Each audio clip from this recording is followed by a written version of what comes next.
It's good for this town to have parties like this and to have a celebration, that goes around this All-Star game. And, the game's great and the home run derby's great. And then everything else that goes in and around it is fun and really good for this city. They've done a tremendous event,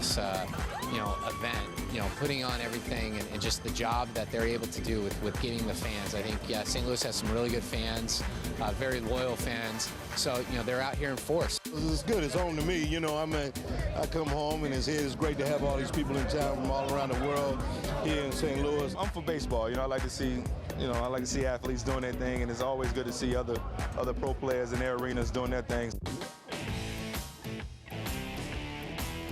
It's awesome. This is a dream come true. Looking forward to it, trying to take it all in and enjoy this right now. This is the best moment of my life right now. It's sort of a second home, having played here and managed here, and the fans are always very special to me.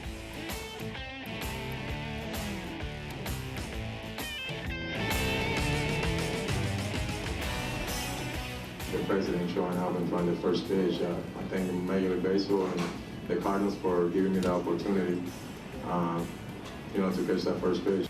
We're out of money. There's a base hit into center field. They smiled, but That's into the corner and fair. He's calling a ground rule double. Molina scores. And a good breaking ball from Franklin for strike 1-1. That's my game, man. Get ahead of guys and make them, hit my pitches. And that's the way it worked out. 0-2 pitch is hit to the right side. Kept on the infield by Pujols and turned into the final out. Tougher to score runs, and Hop goes after the first pitch. Launches one to deep left field at the wall. Caught by Crawford, 1 out. And a fly ball into right field, well hit. Back on the track, that will untie this game. Tagging and scoring is Granderson and young Adam Jones. Base is empty. And a little fly ball into right field could end it. Shallow right, and the catch is made by Zobrist, and the American League has won again. I enjoy being around these great players. I was so happy for this guy and Jaddy for the first All-Star and being in my team and knowing the kind of year that they're having. I was so excited for them, and I enjoy every moment of this All-Star game. A look back at some of the sights and sounds from this past week in St. Louis. Coming up, game number 2, Diamondbacks and Cardinals.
West is brought to you by Bud Light. With just the right taste, it never fills you up. The difference is drinkability.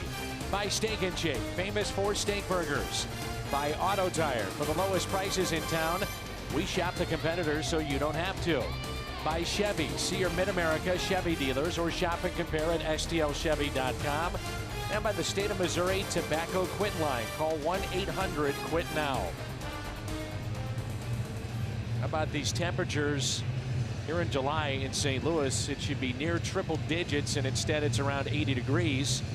And that would be considered hot right now with the way that things have been going last couple of days here in St. Louis. And Tony La Russa's club is playing very well. 50-42 now are the Cardinals, and the Cardinals find themselves 3 games in front of Chicago, Houston, and Milwaukee. And a little extra push tonight for the Cardinals. Mark DeRosa back in the lineup.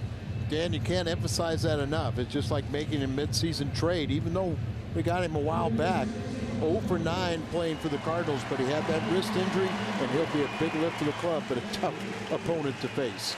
And let's take a look at A.J. Hinch's Arizona Diamondbacks lineup here tonight.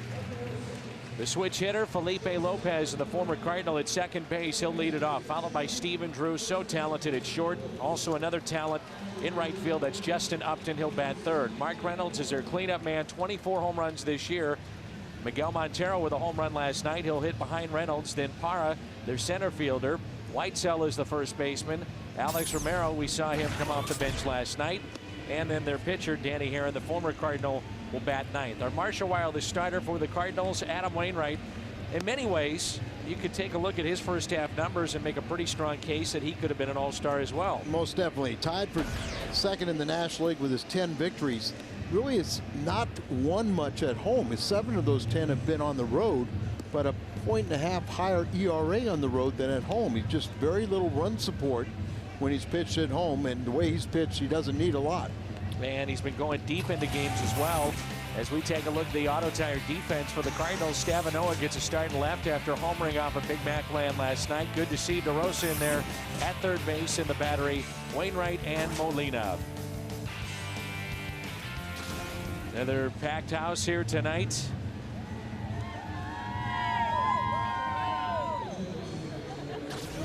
And have they made their way in? They need tickets. Well, I think they should have thought that before the wedding. Yeah, take care of business. But schedule came out in what, December, January, and you knew this wedding was coming up too. I met a couple. They got married last night during the game on the Musial Bridge. Our first pitch of the game is presented by Domino's. Felipe Lopez leads it off, 4 for 9 against Wainwright in his career, and the first pitch is taken for a ball. Talented righty Adam Wainwright tops the Cardinals with 10 wins. He's posted an ERA just over 4 in 19 starts. 115 strikeouts. That's also among the league leaders. And he's done it with that mustache, and that has been a rallying cry, so to speak, for this Cardinals team, trying to alleviate some of the pressure of playing this game every day and just having a little bit of fun, a little bit of a distraction, and it's worked out. It started with the guys on the mound. Ball players are superstitious, and sometimes, as silly as it sounds, a mustache will jumpstart you, and that's been the case for the Cardinals. And you're right, it does sound silly, and that's a base hit into right. And true to form, that Felipe Lopez continues to hit Adam Wainwright. And how about the series that Lopez had first time earlier this season in Arizona? He was the one guy that really stood out as the Cardinals took 2 of 3, but he hit the ball well against his former team. Adam Wainwright has won 5 of his last 6 decisions. He's 2-0. ERA is just over 1 in his last 3 starts, and he's worked at least 8 innings in each of those tests. So here's a guy that's going deep into games, pitch count. You don't really worry about it with the 6'6" Adam Wainwright. A big, strong kid, especially with this cooler weather. Another pickoff try. Saw another one last night. A.J. Hinch is thinking, okay, if this guy gets picked off, what am I supposed to do with the rest of my team if I don't send a message? Gentlemen, don't let him pick you off. Well, you could see that Felipe, and remember, he played with the Cardinals late last season, so he's well aware of the reputation for Molina and got back there easily. 2 balls and no strikes.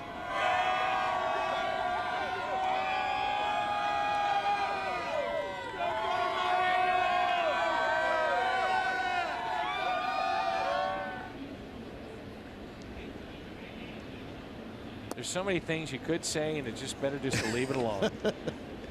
3 balls and no strikes here on Stephen Drew. You know what I was thinking of? Again, Al, there's so many things you could say, but it's just better to leave it alone. What did you tell Mr. Mooney before your marriage? That's maybe your second one could be on the Mutual Bridge. No, that didn't come up. And a walk here to Stephen Drew.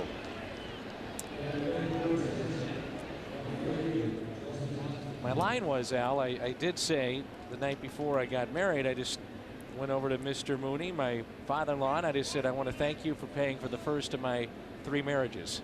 And he didn't really like that. And he didn't I don't like know why. that. And then you ran up by me and said that, you know, he thinks everything I say is really funny, and you told me what he objected to, and I said, no, Dan, that is not funny for the bride's father. That's not funny. No. Here's Justin Upton. And he's showing bunt here in the first inning and puts it into the green seats out of play. And I know you and Libby, it's going to be your first and last. That's right. Interesting move to see Arizona bunting here in the first. You do have Danny Herron on the mound. They don't get him a ton of run support in his losses. It's remarkable, the lack of run support, but this is a number 3 hitter doing this, and a guy that's got some pretty good pop, but he's been struggling now the last few games. How about if I told you he's 0 for his last 22 on the road? That is and struggling. Striking out at an alarming rate. So maybe there is some reason for the strategy. Yep. Wainwright 10-5 this year. Danny Herron is 9-5. And you can make a case in those losses, each one of them could have been a win if he gets some help. Popped up and out of play. Yeah, it's a little bit misleading with Danny Herron because he's got a lot of run support now. He's on the season, he's getting more than 5 runs per game. But in the first month or 6 weeks, he was rarely getting 1 run or more. And that's why he had the, you know, with a 2-point ERA, he's got those losses. And Wainwright at one point in this season was leading the National League in run support. Now that has dropped down to 4th, but you know, at home he gets very little run support, gets his runs on the road. 2-2. Well, Jocketty made a ton of very good moves in St. Louis, but you'd have to say that that's the one that got away. Danny Herron to Oakland, and Mark Mulder in 4 injury-plagued years had 22 wins. But it was hard to really, if you evaluate all of Walt's work and that philosophy early. 2-2, back to Wainwright. Throws to second, but throws low. And the pick made by Schumacher, so it's 1st and 3rd with 1 out. Adam upset with himself because that could have been a double play. Well, it should have been a double play, and nobody knows it more than Adam Wainwright.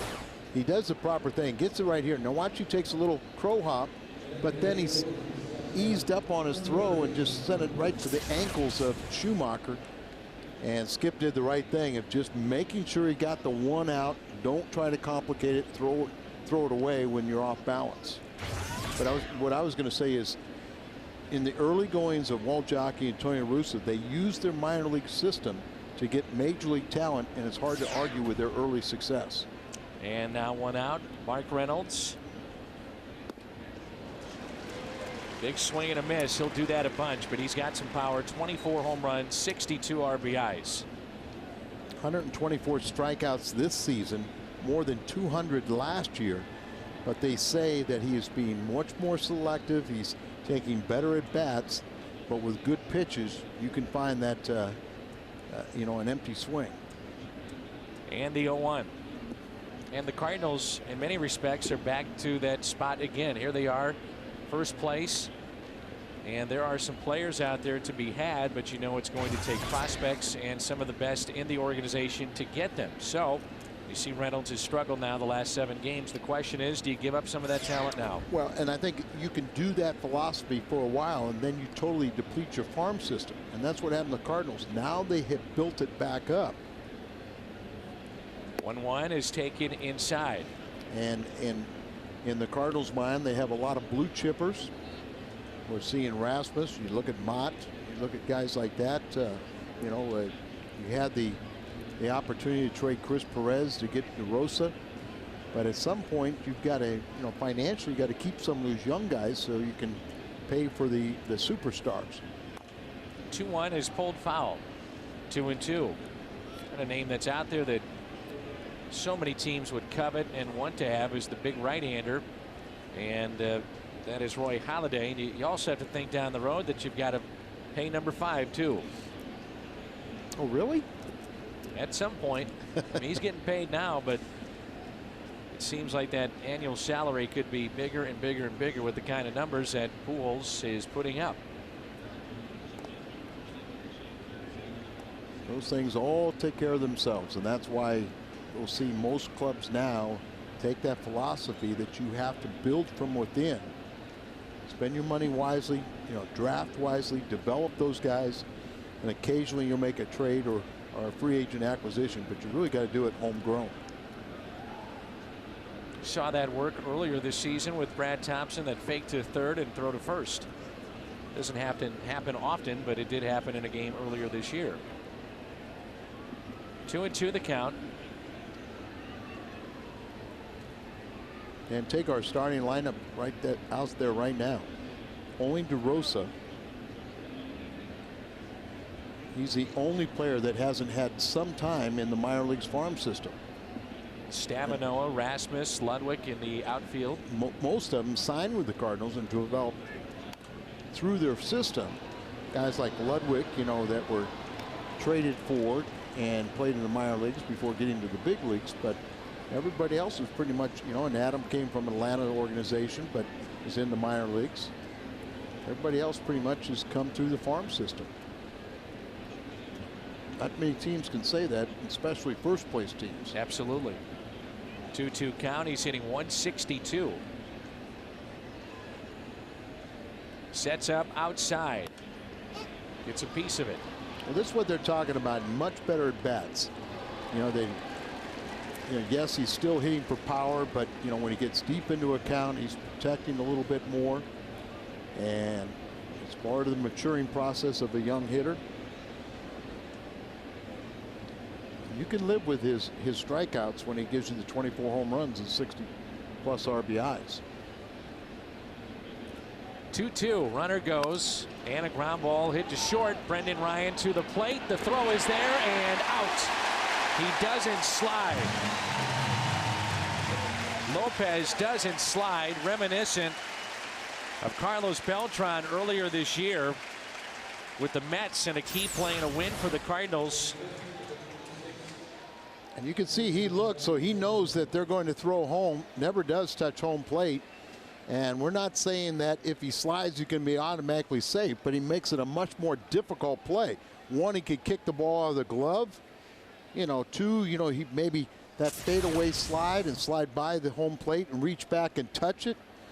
And I thought that Adam was going to make a really great pitch in on the hands and not get rewarded for it, but Brendan Ryan and Molina come up big.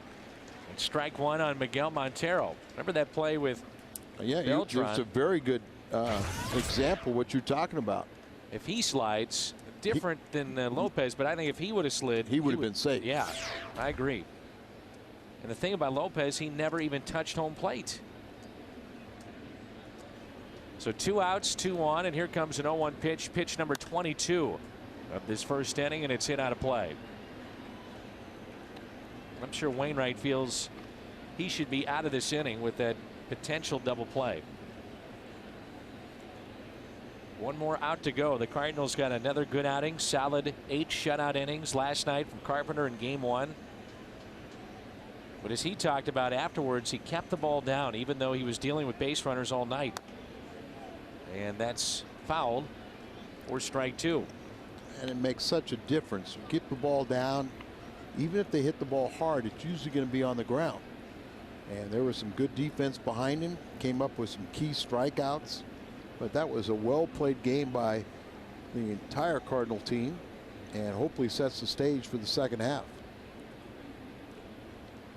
0-2 pitch. pulled foul.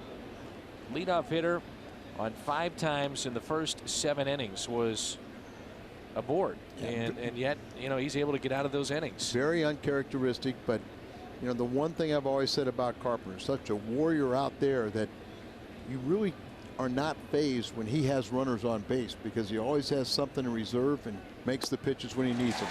And a strikeout of Montero out of an early jam. Lopez, no slide at the plate. Molina with the tag. No score after a half inning.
Some of the fans before the game out by Ballpark Village, and I want to thank State Farm, a major sponsor of the Home Run Derby and Major League Baseball. Their great work that they did this past week. Let's take a look at the Cardinals lineup. Schumacher, DeRosa, and Pujols, followed by Ludwig, Molina, Rasmus, Stavinoa, Wainwright, and Brendan Ryan. Cardinals face Danny Herron, who was a second-round choice by the Redbirds back in 2001 out of Pepperdine. And these two, Skip Schumacher and Danny Herron, were teammates and roommates at AA. In the Cardinals organization, Herron's numbers presented by Marshall Wireless. 9-5, the best ERA in the major leagues. Went over the 200 strikeout barrier last year. Should do it again this year. You see the 189 opponent's average. Very, very tough. Keeps the ball out of the middle of the plate. And he's got a very good strikeout pitch, which is that splitter. And we'll talk about that throughout the telecast tonight. And Schumacher retired by his former roommate. One away. And let's take a look at the defense. Romero, Parra, and Upton in the outfield. Reynolds, Drew, Lopez, and Whitesell along the infield. And it's Montero and Herron, the battery tonight.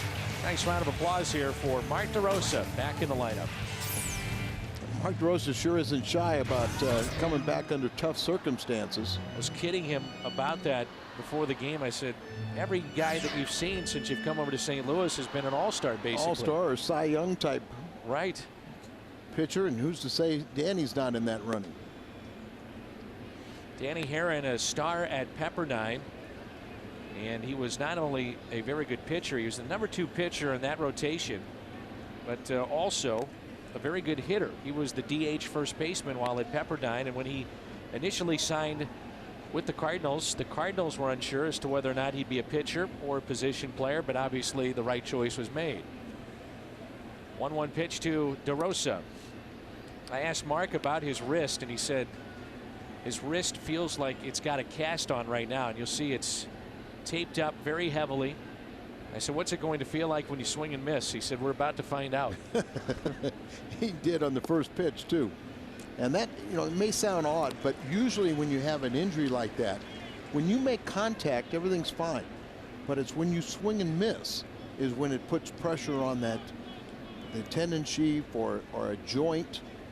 any kind of little injury, that's when you feel it, when you swing and miss. He was telling me, and he grabbed my wrist before the game. He said you can feel it. It's almost like on the outside of the bone of the wrist, and that's where that tendon, he said every swing it's like it's hopping over the bone, and he knows he's going to have to get that worked on after the season, but he's chomping at the bit. He wants to play, and he wants to make good on this deal, and right down the middle. So a strikeout of DeRosa. And it brings in Albert Pujols. He's had a heck of a week here in St. Louis, the poster child of baseball. The Cardinals, the All-Star game, the home run derby, and last night he put on his own home run derby.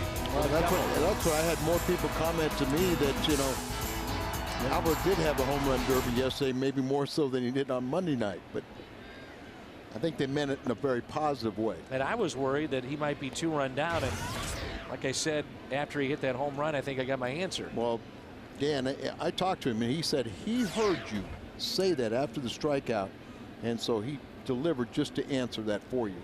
Well, I'm sure that he's really worried about it. He was in the batter's box, his second plate appearance, and he heard you question whether he was a little tired, and so he said, I'm going to answer for Dan. Instead of pulling the ball like he did later on, he just took that outside pitch to right. And he put a hole very close to the Big Mac sign, the wall and left, the facade.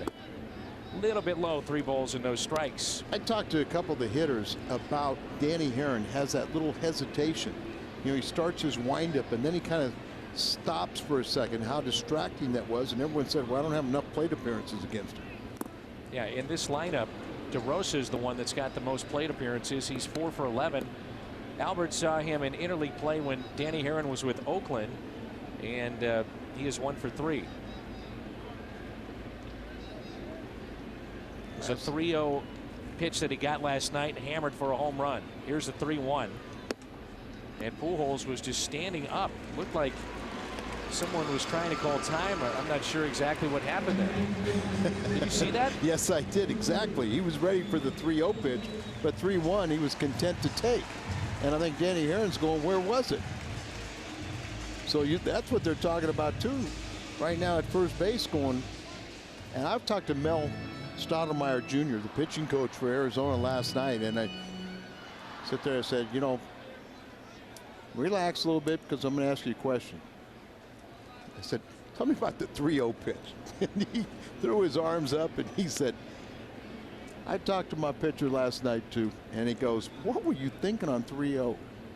And the bottom line, the pitcher had a thought process. We both disagreed with it, but he paid a tribute to Albert because he was ready.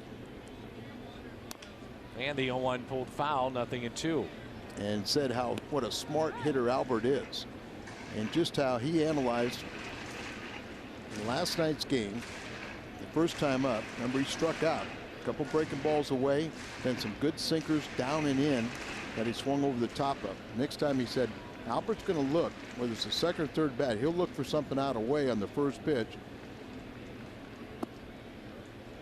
He got a slider that did not move. This is a great graphic to show about if you try to pitch around Albert Pujols, potentially walk him or walk him overall. The rest of the team that following at bat hitting 143, but look at Ludwig, 15 for 32. That is big. And he'll add to it with a base hit out to left. Now, how many times have we said it? If you're going to pitch around Pujols, said it countless times.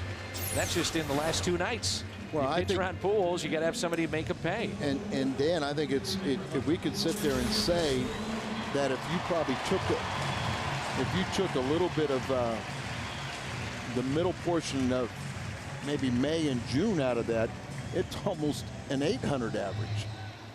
Early in the season, he was given great protection, and recently, unbelievable. And how about the game that Yachty had last night? 4 for 4, stole the base, picked off another runner at first base, handled the pitching staff extremely well.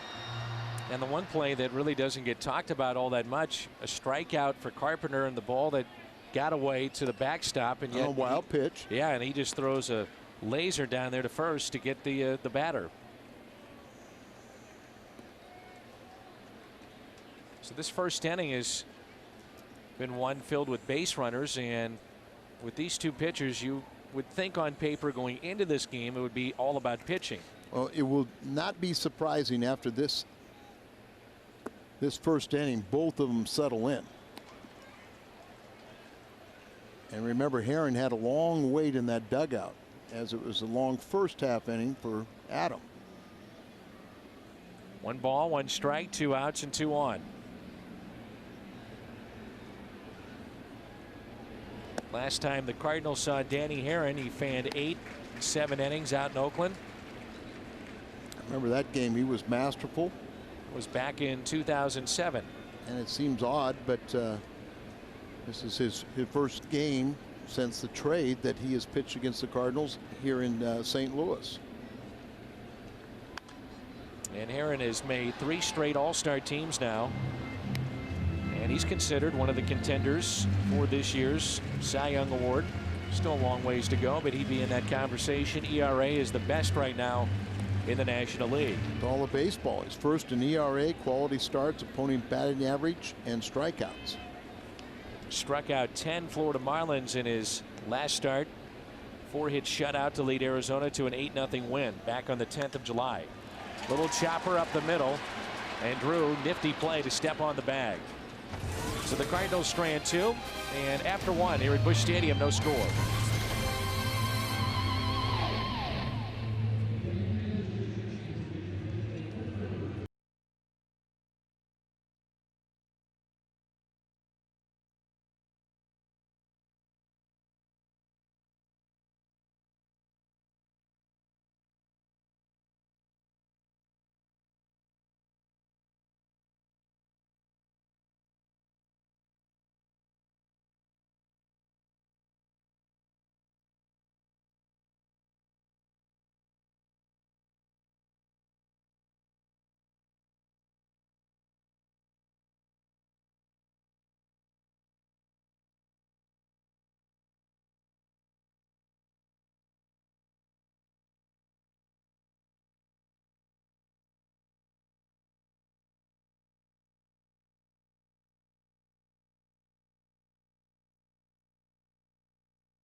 Television, catch all the action on your computer at MLB.tv. Catch over 100 live out-of-market games per week. For complete details, visit STLCardinals.com. That's where baseball is always on. Downtown St. Louis, no score. Top of the second here in St. Louis. Very quietly, Adam Wainwright now at 10-5 this season. As he was struggling a little bit with his mechanics, Chris Carpenter helped him out. Watched some video, and they've straightened things out. And since then, Wainwright has been outstanding.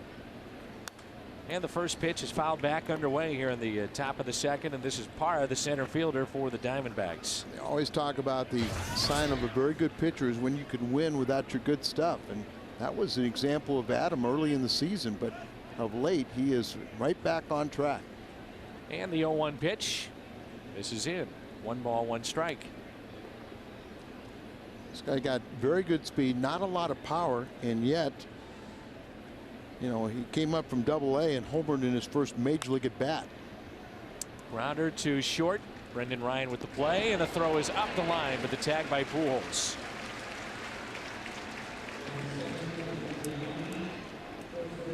Slings the ball over to first. Well, the interesting thing, it's not the way you teach, not the way you like to see it, and you have a tendency that ball can sail when you get up underneath of it like that. But you know, Brendan says it's the way he feels most comfortable, and the way he's played shortstop, they're content to let him do it because he's played very well.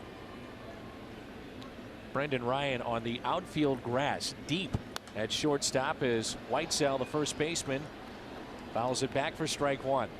Well, Whitesell is back up again, but their normal first baseman, or one of their star players, Connor Jackson, on the disabled list with a disease that I don't know a lot about, but you know that that fever that they have there in the desert, and it's you know it's spore activated. It's very, very serious. Steve Stone had that for a while. You know, it's got a name for it, but it's they say he's doing much better, and hopefully he'll be back by September. But it just saps your strength. So a hit by pitch caught the foot of Whitesell, and here's Romero, the left fielder. Romero hitting an even 300, no home runs, 3 RBIs, and Danny Herron is on deck.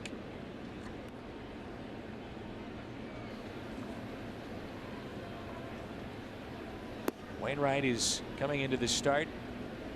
His last 25 innings, only 3 earned runs allowed. So overall, his ERA has dropped to just about 3. It's valley fever. That's what they call it. But you're hearing more and more about it now, and I guess Connor Jackson has contracted it. Here's a 1-0 pitch to Romero. Taken low, 2 balls, no strikes. Diamondbacks had won 7 of 9 before the break, and they check in with a record of 38 and 52. Plays with a little flair. We talked about it last night when he pinch hit, how he'll take a pitch and immediately jump away with his hands off the bat and stare back. 2-1. Washington has jumped out to an early lead over Chicago. It's 4-0 in the top of the third. Pittsburgh, top of the second, they lead the Giants 1-0, and no score between Milwaukee and Cincinnati.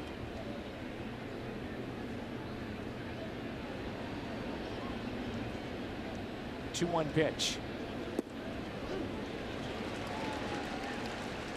Wainwright, with this improved record, it seems like he's throwing more fastballs too. Well, that was one of the criticisms early, that he was reluctant to throw that fastball, and if you don't throw it, you lose velocity. And now using it much more, his off-speed pitches are more effective, and he's spotting the ball much better. A 2-2 pitch and a strikeout, second of the night for Wainwright. New episode of Johnny Mac's Cardinals Insider premieres tomorrow night on Fox Sports Midwest. Whitey Herzog, our special guest. Look back at All-Star Week, and Rick Horton takes us to Cardinals Kids Camp. That's Cardinals Insider tomorrow at 10 on Fox Sports Midwest. So here's Dan Herron. Dan Herron was part of the team that went to the World Series in 2004 for the Cardinals, and at that time working out of the bullpen, and also at that time pitching very well. And I will go on record to remind people that Dan McLaughlin felt at that time he was as good, if not our best pitcher. I thought he was the best. Just want to give you a little leeway. I appreciate that, and he's gone on to prove that he's pretty darn good. End of the year, he was throwing the ball very, very well. Brendan Ryan in the hole, over to Albert. Arizona has stranded 3 in the first 2 innings. No score.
Danny Herron as a Cardinal as we flash back. Wearing number 50 at that time. Benito Santiago and Pedro Feliz of San Francisco. Danny showing he can swing the bat. How about this slide? First major league pitch, he got that base hit and he get rewarded. And watch this umpire. That's the way John Hirschbeck. Didn't show the final part of it, but went in the stands, didn't it?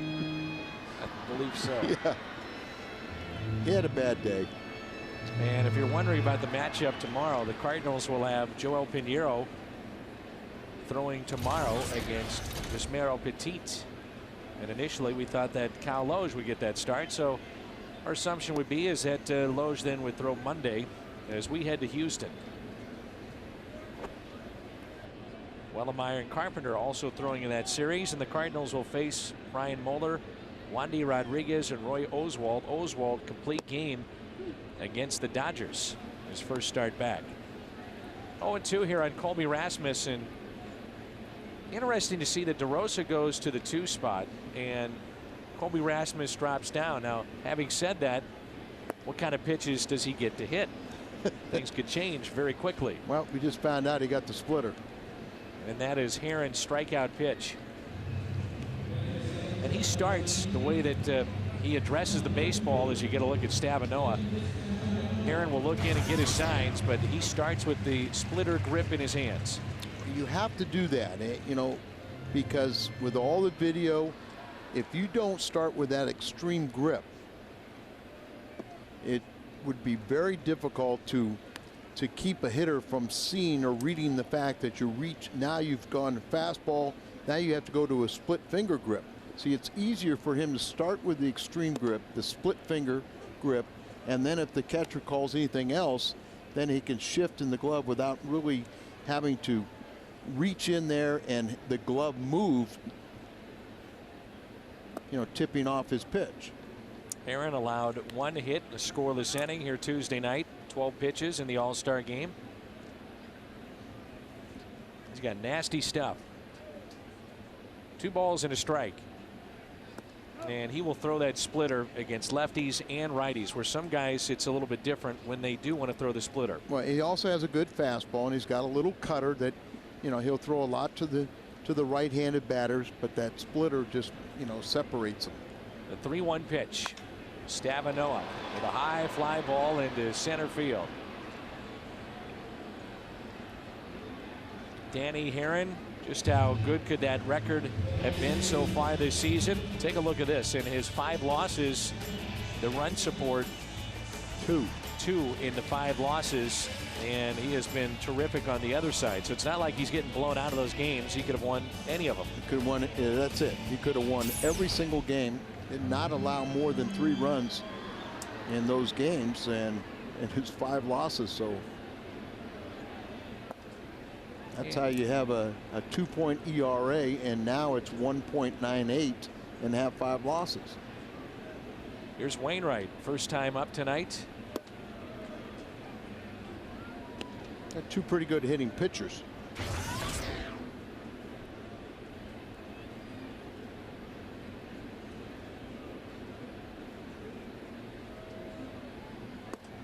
Anytime that you think about making these big trades, as the Cardinals were burned by Mulder, and you hear about Halladay and all the different guys that are out there, always get concerned with injury.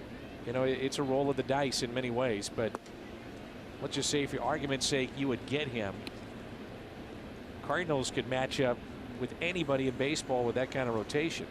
Well, but not only that, I think what you got to remember is, and sometimes it's totally unfair, but look what happens, who you trade and what kind of career they have. Sure, that's the risk that you run. 3 strikeouts for Dan Herron. No score after 2.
Cardinals certainly have made it affordable for fans to come to the ballpark. The next half-price night is coming up Monday, July 27th against the Dodgers. And you can purchase a terrace and pavilion reserve seat for half price. So what that means is that you can get a ticket as low as $8. A family of 4 could come to the ballpark on July 27th for $30, because kids tickets start at $7 all season long. And the half price night against Manny Ramirez and the Dodgers, the next one, is on July 27th. That's a great way to take advantage of some of the promotion cost-cutting measures the Cardinals have made for folks that are trying to purchase tickets. You touched on it, how well Felipe has hit against the Cardinals this year. 5 for 10 in his career against Wainwright, but on the year against Cardinal pitching, 10 for 18. 6 home runs, 25 RBIs. I was a little bit surprised that the Cardinals did not re-sign him, especially with the loss of Miles and going into the offseason. It seemed like he just kind of got jump started here, gave you a little pop at the top of the lineup, gave you some speed, played good defense. You agree with me? Yes, I do. He hit about 400, wearing the Cardinal uniform. He's very, very talented. He's a guy that I think we liked better wearing the Cardinal uniform than when we saw him initially with Cincinnati. It's some things that really turned you off, I know, as far as mannerisms and how he conducted himself on the field. Played with a lot of flash out there. There's a ground ball to Albert, backhanded by Pujols, leads Adam Wainwright.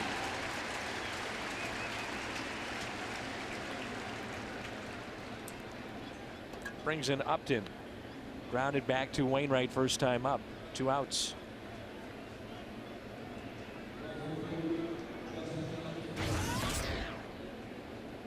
My understanding that Justin Upton and Danny Herron, both of them stayed in St. Louis over the All-Star break after the game. They knew their team was going to be here, so they just stayed here and enjoyed our great city. A lot of travel already in 6 months of the season, and you have to go back to Arizona, and that's a half day of travel. Then you're coming back out with the team, so why not just do it here? And as a matter of fact, Upton and Herron both had private workouts on Thursday here at Busch Stadium. So didn't fly with the team on Thursday, but they were here. It would be a little ridiculous to fly back. Exactly. Fly back on Wednesday and then turn around and fly with the team on Thursday. And if they had at least had a little chance to get the cobwebs out on Thursday, they're ready to go. Here's a 1-1 pitch. Grounded foul. One of the really neat stories that came out of the All-Star game this week was Ichiro. Did you hear about this? Yes, going to the gravesite. Yeah, for folks that don't know this, George Sisler of the Browns had the single season hits record since 1920. That was broken by Ichiro in 2004. Sisler passed away in '73 in this area and was buried here in St. Louis. And Ichiro, with his wife and a few friends, went to the gravesite to put flowers on the gravesite, pay their respects. And a classy move made by Ichiro. Extremely classy. And a classy move by the Sisler family, too, because when they realized that Ichiro was going to break it, they all break that record. They flew to Seattle to see him do it. Yes. When I joined the Cardinal in the big leagues, George's son, Dick, was one of the Cardinal and Reds hitting coach. And so to know Dick Sisler, and I still have met members of the family that still live here in St. Louis. Who's living in Richmond Heights. 3-2 the count here on Upton. No score. We're in the third. Time is called. Very, very classy move.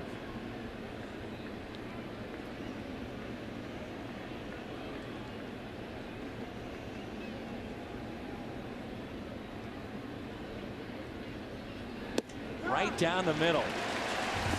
Upton just watched it go right down the middle. 4 strikeouts tonight for Adam.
Cardinals baseball is brought to you tonight by Kia Motors. To learn more, visit kia.com.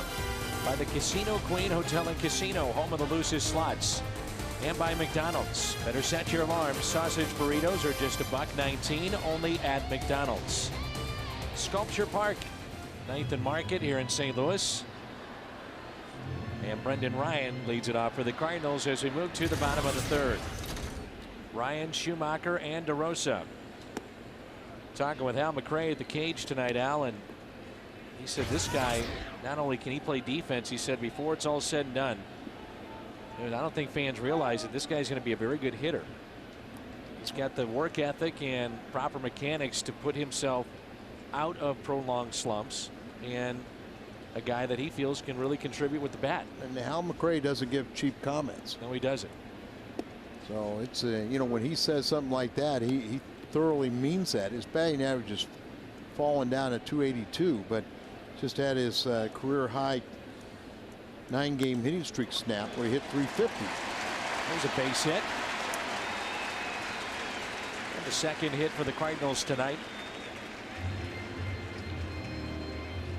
Remember, he always has that unusual deal of licking his front shoulder to keep his reminder to keep his shoulder in. Don't let it fly open. And he didn't on that one, taking the ball right back up the middle.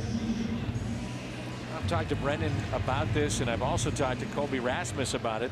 The fact is now, they're young guys that came into a team with some pretty big-time veterans, one of them being Albert Pujols. And Schumacher, with Ryan running, lines it into right field for a base hit, and Brendan will stop at third base. It's first and third and nobody out. The point being is that they're starting to feel relaxed. They're playing every day and a part of this team.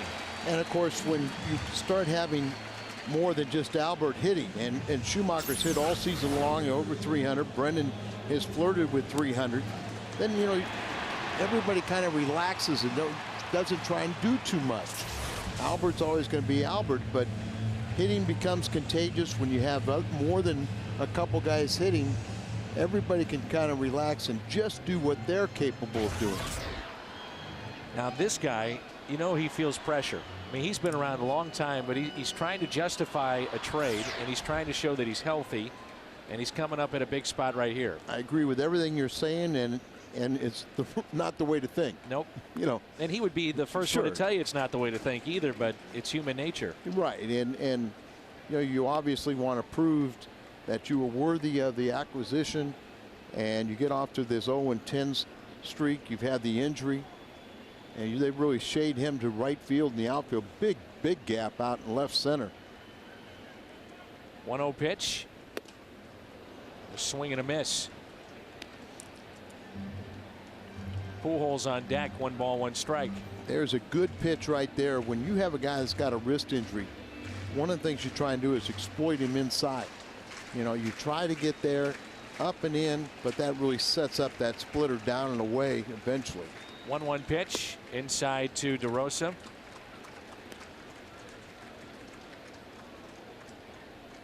So 2-1, and Pujols does alter what the guy in front, that second spot in the lineup, what he sees in his at bats. And of course, they're playing back, so they'll take the double play and let the Cardinals take the lead.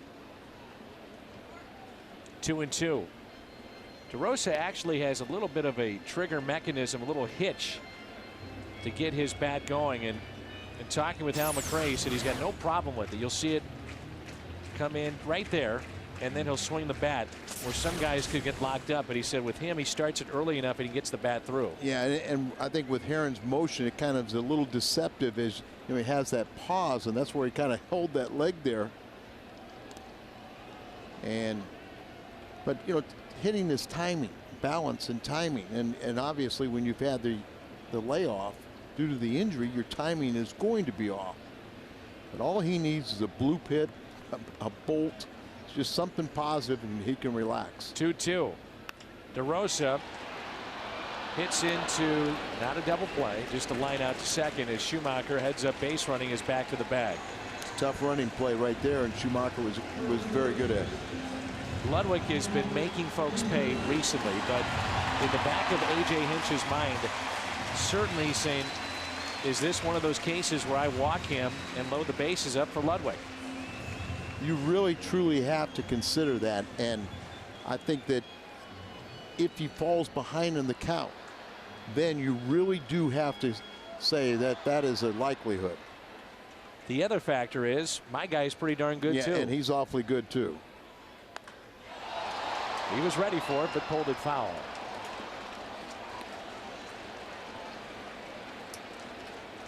Remember in the previous at bat, looked like Pujols wasn't even ready for the pitch, and Herron, he was confused like we were up here. Well, not only that, but I think he's confused because why wasn't it a strike?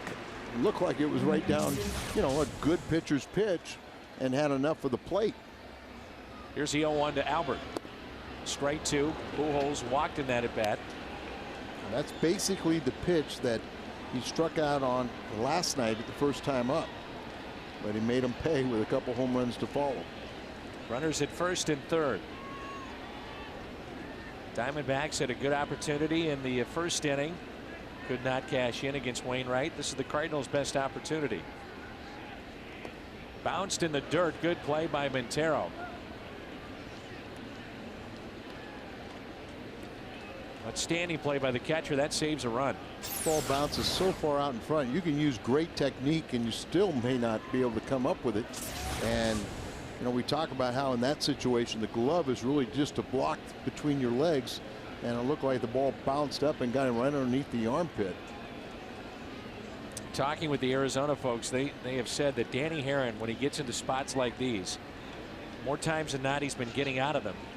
And secondly, he flourishes. He thrives in these spots against some of the game's best players. Let's see if he does here. That's in the dirt again. Montero blocked it. And whether Albert is seeing that pitch extremely well or it's so far out in front of the plate and he's able to lay off it. But some people believe that he's a little over anxious in RBI situations. It's hard to say that with all the RBI protection he's had. And hitting .373 with runners in scoring position. Ludwig on deck. 2 balls, 2 strikes. The next to Albert. Slowly hit and a rolling foul. See, there's a case of he's out in front on an off-speed pitch. But how can you ever be critical of what he does? Talked about the All-Star festivities as being emotional and his reception that he got from the crowd here in St. Louis.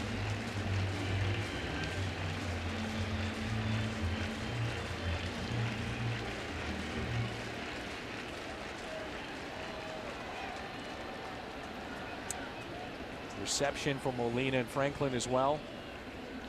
A 2-2. Pujols, base hit in the left. Cardinals lead it 1-0.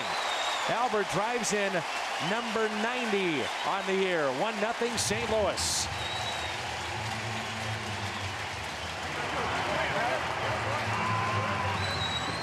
Just another bullet off his bat. It's 3 singles now for the Cardinals in this inning. Well, it's a fastball and catches maybe a little bit more of the plate than Danny Herron wanted.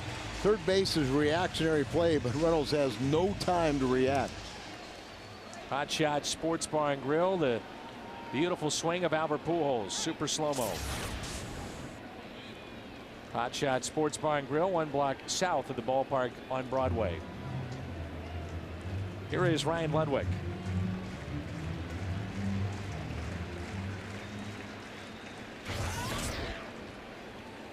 So Brendan Ryan scores the first run tonight, and Ludwig takes a ball outside in the dirt. He singled the first time up after the walk to Pujols.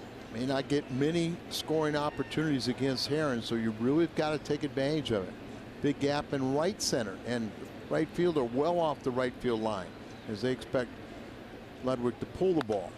Ludwig with a high fly ball out to left. Romero over and makes the catch.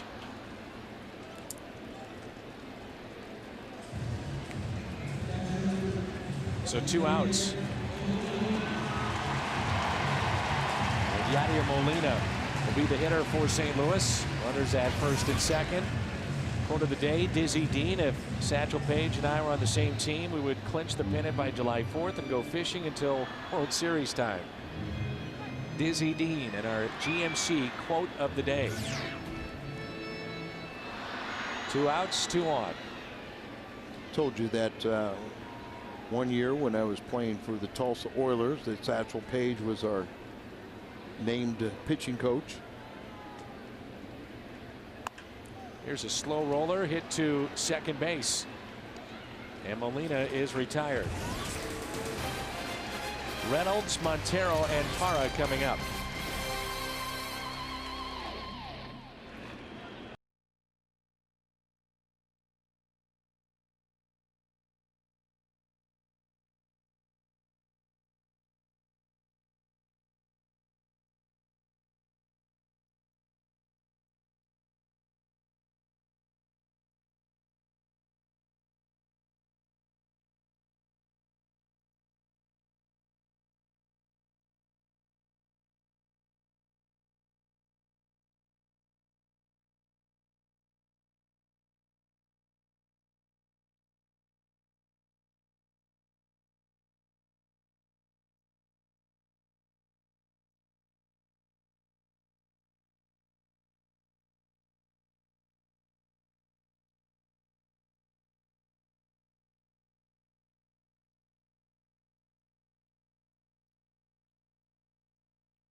August 2nd is a Build-A-Bear workshop day here at Busch Stadium. 12,000 kids ages 12 and under. They're going to be happy as they get a free limited edition Cardinals pup.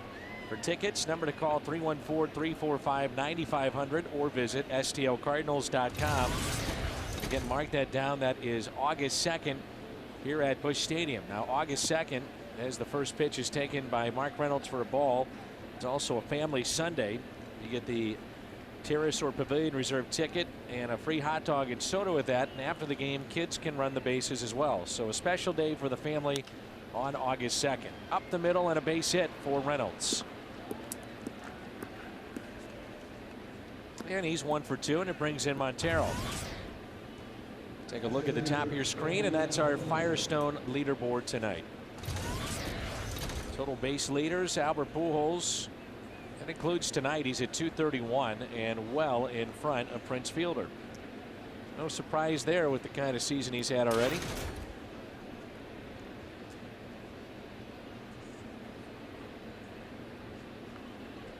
Wainwright has struck out 4, and he got Montero back in the first. A must shut down inning for Wainwright. The team just got you a lead. You got to really bow your neck, come out here and make sure that they do not, either tie it or take the lead. First to Montero, taken for a ball. Extended conversation today during batting practice, A.J. Hinch and Tony La Russa. And Tony would be the first to tell you that he is more than happy to visit with opposing managers in baseball. But many times they will have to seek him out. Now, Hinch just turned 35 on May 12th, and of course Tony La Russa is headed to the Hall of Fame. And then Tony did that. As a young manager, he sought out the advice of veteran managers, and some were very helpful and supportive. So I think Tony will take a liking to AJ and will be trying to help him all he can, especially once he leaves town. Such an unconventional move as A.J. Hinch had 0 experience. Up the middle and a base hit, and they will test Rasmus. The throw into third. No, not in time, and it's first and third. and nobody out. So aggressive play that time by Reynolds, and it paid off.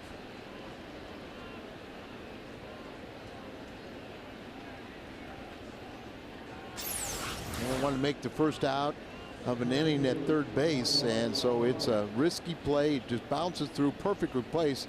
You see Rasmus comes up there, and he has something on the throw, but he bounces so far up in front, about shortstop area, that really didn't have much of a play for DeRosa. And it brings in Parra, who grounded out to short. So DeRosa even with the bag over at third.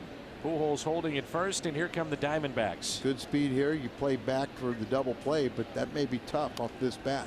Parra taps it foul. But how about that? No previous managerial experience for Mr. Hinch in that dugout for Arizona.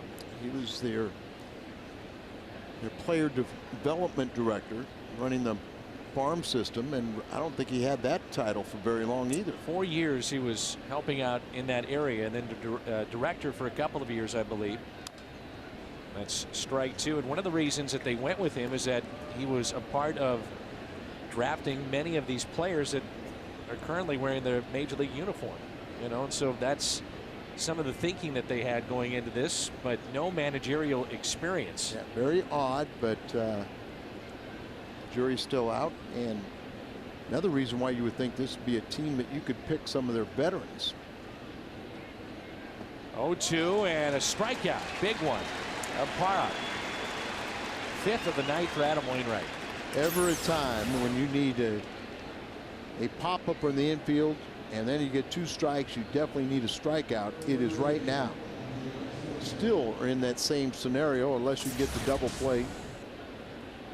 Whitesell was hit on his back foot on a breaking ball his first time up, and then he was left stranded out there in the second inning. Last year's minor league player of the year for Arizona, and he has power potential, but he also has a lot of holes in his swing. So another strikeout victim, or potential strikeout victim. Going back to Hinch for just a moment, I'm sure some baseball fans remember that name. He did play in the big leagues, parts of 7 big league seasons from 1998 to 2004. He was in that Diamondback system for a number of years, trying to help out and get this thing rolling. Into center field, Rasmus won't get there. It drops in front, and this game is tied up. It's 1-1. A base hit RBI for Whitesell, his 10th RBI. And 3 singles now for Arizona. The 4 batters here in the 4th, and Wainwright is seen. So they get the run back. Set up away, the ball right down the middle, low ball hitter, and just hits it back up the middle. All 3 hits this inning have been up the middle. Here's Romero, the 8th place hitter, first and second for Arizona. Popped up, DeRosa over, playable in foul territory, makes the catch. Well, tomorrow it is the Diet Coke Dierberg's exercise mat day here at the ballpark. 25,000 fans ages 16 and over receive this item as they enter the gates, and for tickets visit STLCardinals.com. It is not sold out, and it's also a family Sunday we talked about before. And for the kids, they can run the bases here at Busch Stadium. And also an ice cream day too, right? Ice cream Sunday on the Ford Plaza. Yep, free ice cream for the kids. And that pitch is taken in the dirt by Danny Herron. Herron grounded out to short, first time up. Swings the bat well, so don't take him lightly.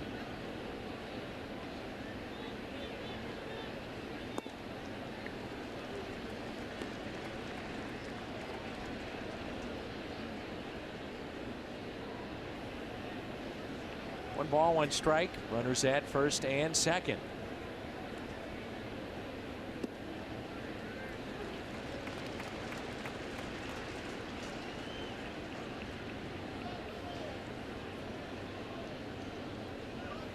One and two.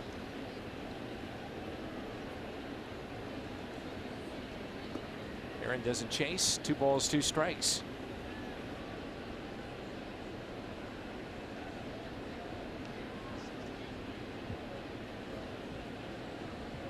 How about that real good 12-6 curveball?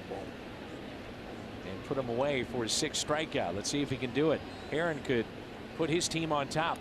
Instead, he strikes out on the curveball. And that's 6 for Wainwright.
AT&T, the nation's fastest 3G network. AT&T, your world delivered.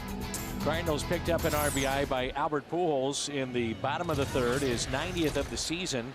That made it 1-0, and Josh Whitesell has tied it up with an RBI of his own. His 10th of the season, 1-1. Here in the bottom of the 4th. Rasmus slowly too short. Drew with it. Ooh, just got him. Colby hustling down the line. You'd like to see that, and made that play very, very close. After the game, it's Cardinals Live, broadcast from the Aqua Bar at Lumiere Place Casino. Watch player interviews and Tony La Russa plus Pat Paris and Ricky Horton break down the game. U.S. Cellular Cardinals Live after the game on Fox Sports Midwest. Tell you what, he is quick. You know, every once in a while we get to see that speed on display, and he was scooting down the line. Well, and sometimes that defender and even the umpire will kind of take things for granted and just assume, okay, that's a routine ground out, and sometimes that's why Dave McKay will go over there and say, you know, hey, this guy can run, so you know, just don't take anything for granted. But I think Hirschbeck got the play right, but there's a little extra crow hop, not a lot on that play, and he made it really close. Like to see that. A strikeout, and that's number 4 for Danny Aaron tonight, and it brings in his counterpart, Adam Wainwright.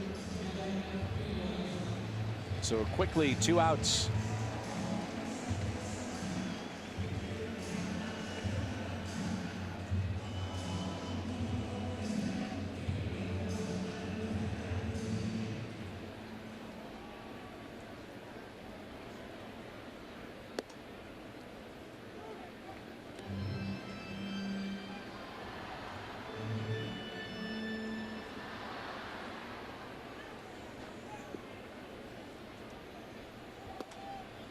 One ball, one strike.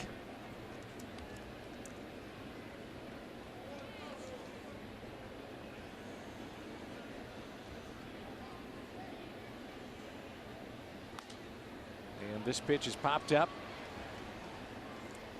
behind home plate, not a play.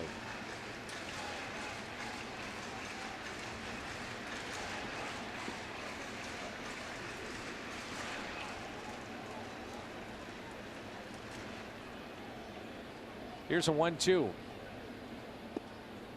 2 balls, 2 strikes.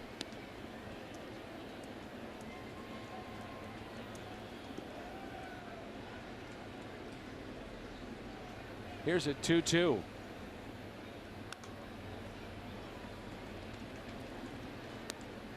Knows how both these pitchers are doing a pretty good job of keeping balls out of the middle of the plate. Trying to change speeds. Here's a 2-2. Pulled foul.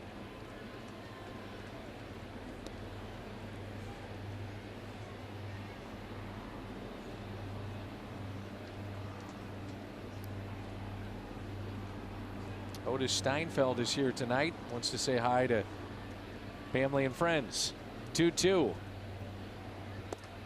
And a strikeout of Wainwright. When we come back, we'll visit with Jim Hayes. Tell us about his interview and visit with Ryan Ludwig. That's next.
Tonight we begin a new feature called Guess the Stance.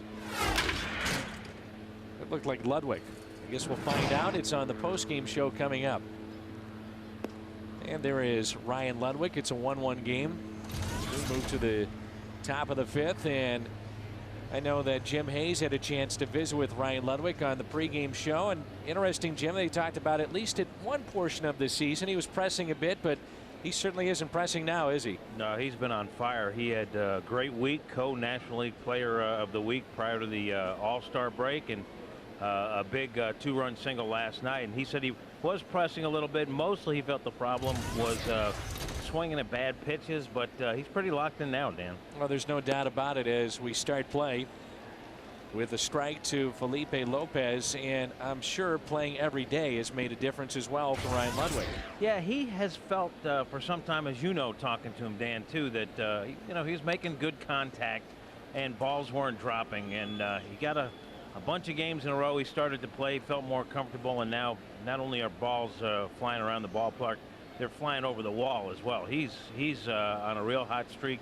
I asked him, though, I said, did the All-Star break come at a bad time when you're hitting .481 for the week heading into the All-Star break? And he said, no, he needed the break, and he was glad to see his wife and his little boy. Well, I'm sure, too, if you go back to spring training, and we both were there, and Al, of course, everybody was talking to him and asking him, you know, can you duplicate what you did a year ago? 37 home runs and the All-Star appearance.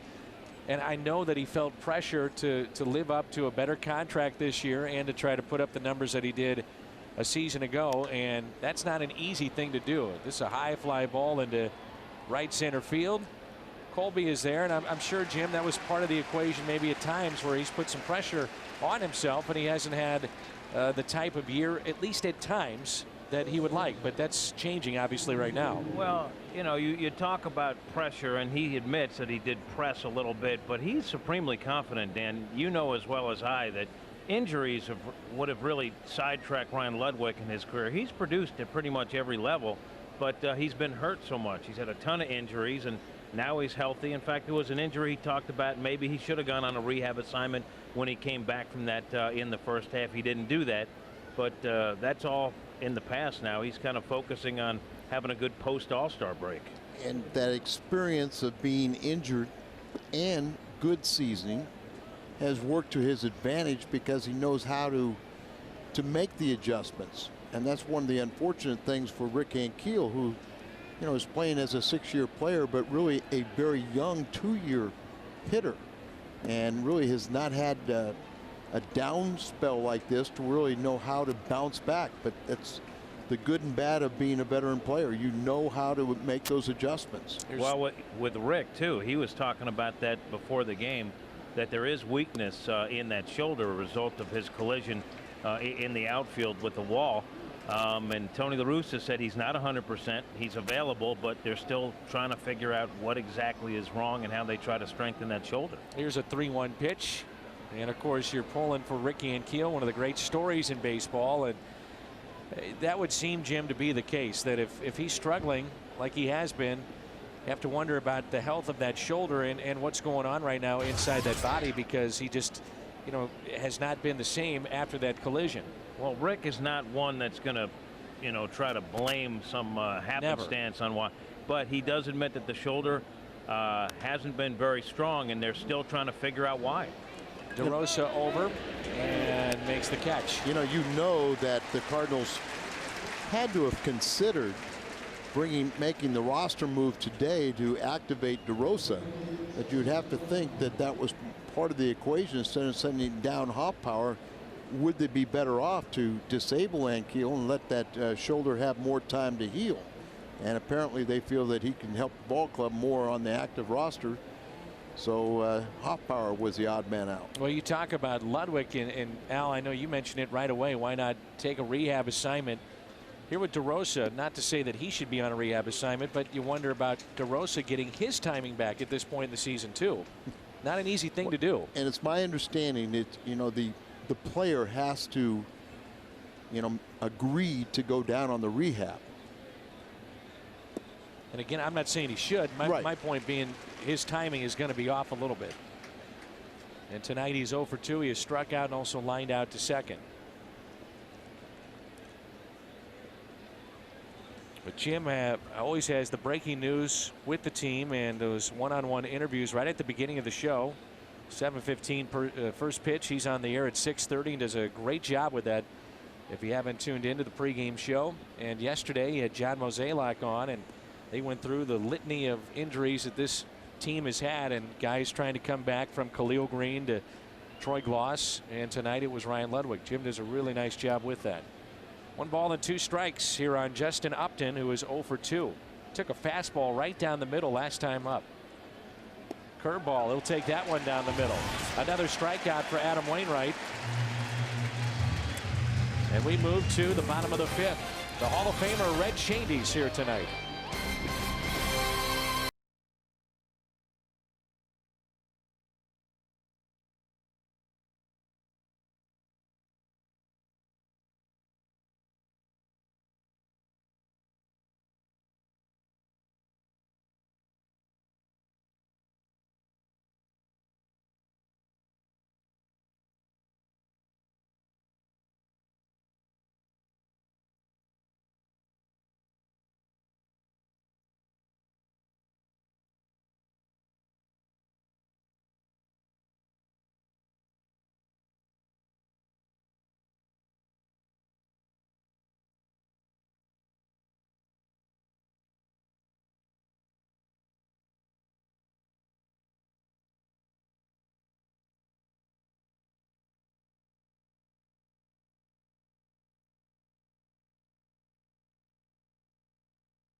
The Cardinals overcame an 11-0 deficit against the Giants. They win 14-12, equaling the largest come-from-behind win in National League history. The Polo Grounds, Upper Manhattan of New York City.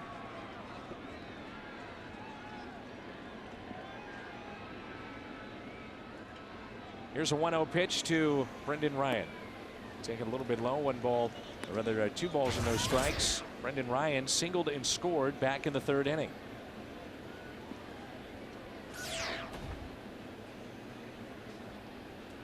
A 2-0 pitch. Don't talk much about this, but the comfort level now of guys like Brendan Ryan playing every day at this level, and he's getting better and better. 2-2. I call it looking over your shoulder. And it's very difficult to play a game knowing, like, okay, if I don't do something well, then I'm going to be out of the lineup. Or you're on the mound and you sit there and say, if I don't do something spectacular, I don't have a shutdown game, then I'm going to be the odd man out the next time they make a roster move. It's just tough to play that way. And Lopez makes the play to retire Brendan Ryan. We had that shot of Red Shandies. He'd be the first one to tell you that you don't ever take yourself out. Remember what he dealt with in his career. Sure. Well, Lou Gehrig, you know, hey, you know, Wally Pipp said, hey, let the kid play. You know, I'm tired. Let the kid play today. That was Lou Gehrig. Done anything to hear the conversation with Red Shandies and Tony La Russa today, as those two, and Red dresses out home games. He will travel with us occasionally, but Tony talks to Red, and those two exchange ideas. Red has advice for him. It's remarkable.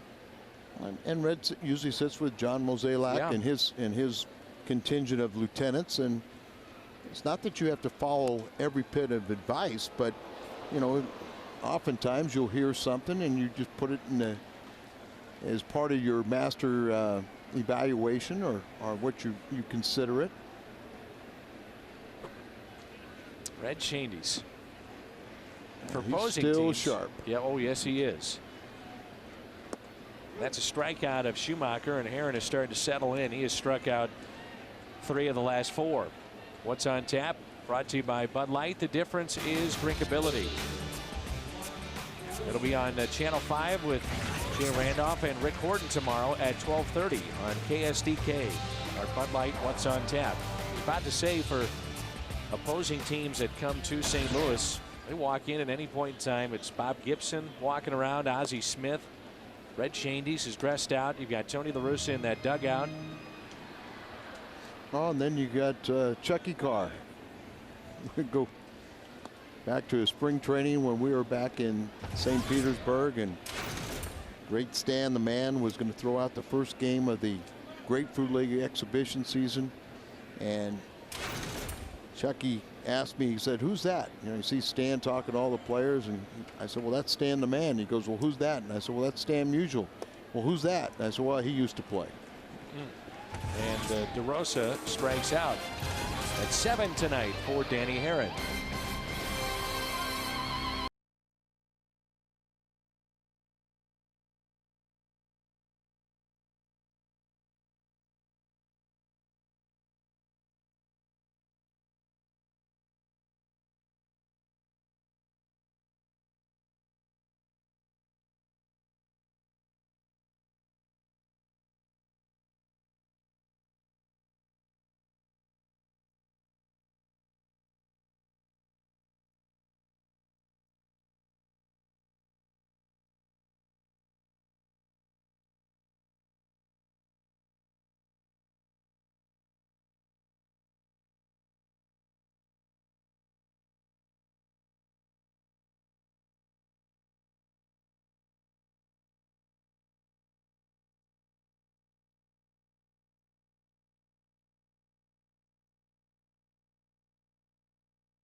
AT&T.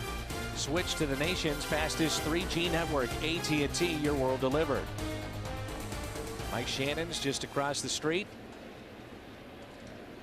I'm sure his place will be busy tonight. We've got a packed house. Your place will be busy, Al. It's 1-1. Top of the 6th rolls in. Mike Shannon on assignment. We've enjoyed his look-back segments in our Cardinals pregame shows. Yesterday, he looked back and talked about Stan Musial. And tonight, it was talking about facing Sandy Koufax. And pitch taken for a ball. Red Jandy's, went to school with one of Stan's sons, and then he's playing with him. So I think Stan. Mike Shannon. Yeah, yeah. And then Mike, Stan kind of said, when you start playing with your son's playmates, it's time to hang him up. Hang him up. Reynolds a check swing and a little liner to Albert Pujols. And it brings in Montero with 1 out here in the 6th. What was the pitching matchup in the Diamondbacks' first game in their history? Our Aflac trivia question. Aflac! Andy Bennis and Darryl Kyle back in 1998. Andy Bennis, by the way, is at the ballpark tonight, and I saw him on the field. I asked him about that, and I said, have you heard anything about the Kyle family and how things have been going? He said, not really. He said, at last check, everybody was healthy and doing well. And certainly the players obviously miss Darryl Kyle. We all do. And he said Darryl Kyle was, in his mind at that time in 98, 99, he said as good as anybody, but had to kind of get regroup once he got to St. Louis because of that rare air in Colorado, and that breaking ball just wasn't the same. And congratulations to the Bennises as they just recently adopted, I believe it's a little boy from Russia. And I know one of the other Andy's one of his youngest sons just had a little surgery, so we wish him a speedy recovery. And Ken Reitz is coaching in a wooden bat league. I believe that Kenny has got Todd Worrell's kids on it, Scott Terry, and one of Andy's kids on it too. Good luck, kids. 2-2 is hit down the right field line. It's deep. Ludwig is over near the wall. He'll leap, and this ball is gone. Off the foul screen. So Montero hits a home run, his 7th this season, and the Diamondbacks have their first lead on a 2-2 pitch. It's 2-1. Second home run in the series for Montero. And just right off the foul pole in the right field area. See the pitch location? Set up away, the ball, breaking ball, it comes right in. Ludwig goes up just beyond his reach and off the screen.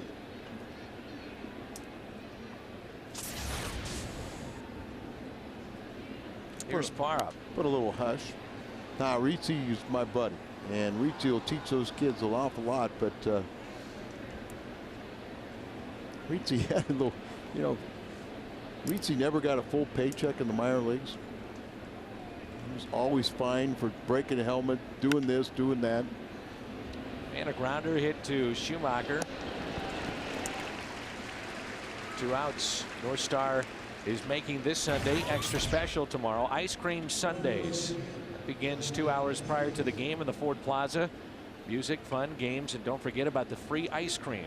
It's also a family Sunday, exercise mat day, and kids can run the bases tomorrow here at Busch Stadium. Whitesell got the Diamondbacks on the board with an RBI single back in the 4th. 2 outs and nobody on, and that pitch is a strike.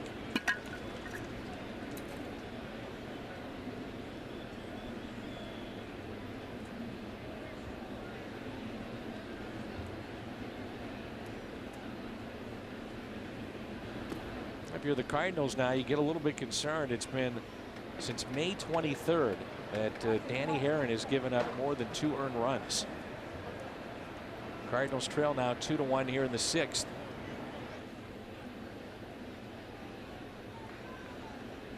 One pitch with 2 outs and nobody on.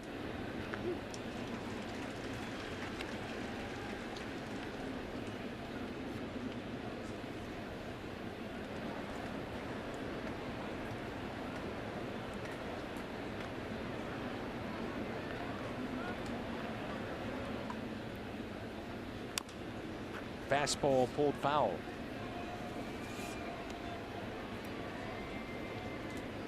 Home run was the 13th home run that Wainwright is allowed, and Albert will be the leadoff hitter in the Cardinals' 6th. Saw a shot inside that dugout. The Diamondbacks' Kirk Gibson, his famous home run against Tony La Russa, Dennis Eckersley, and the A's. He's now a coach for Arizona. A swing and a miss. Another strikeout, 8 tonight for Wainwright. But he gives up a home run measured at 343 feet off the foul pole. Diamondbacks their first lead. It's 2-1.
Presented by Infinity. The former Cardinal Danny Herron, one of the aces of the staff, Adam Wainwright, head-to-head tonight in a pitcher's duel in many ways tonight, as Wainwright has struck out 8, Danny Herron has struck out 7.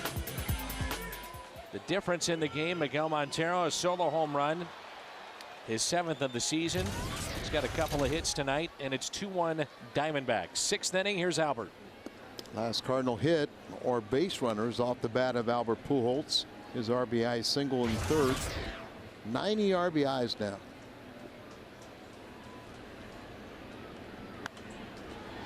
Popped up behind home plate and into the seats.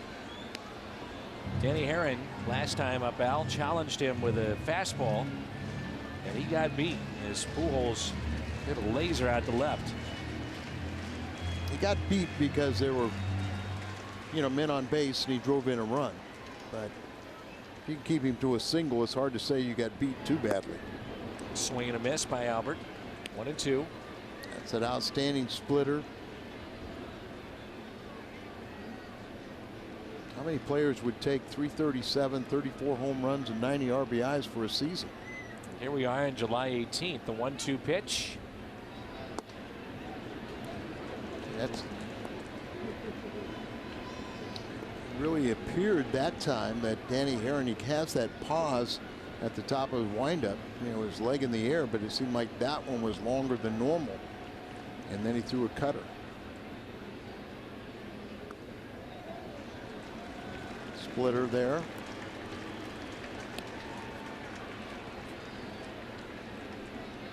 Daisuke Matsuzaka has that little pause and hesitation. You see some of the pitchers that have come from Japan do that. Not so much here.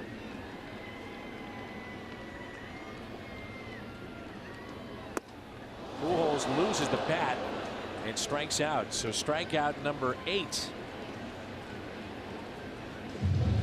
St. Louis Cardinals, the Missouri Department of Health and Senior Services, and Fox Sports Midwest have joined together to encourage young people not to smoke, because once you start, it's hard to stop. Strike out tobacco so we can all breathe easier.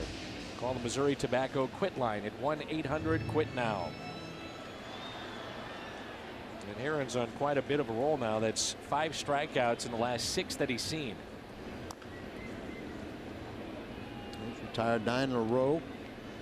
Kind of what we thought, that you may not get too many scoring opportunities. You have to take advantage when you do so.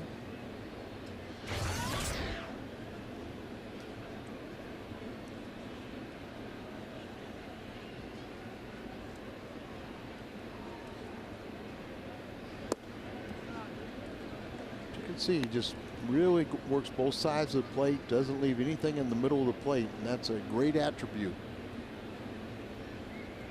From the first base side of the rubber, and the 1-1 pitch. 2 balls and a strike.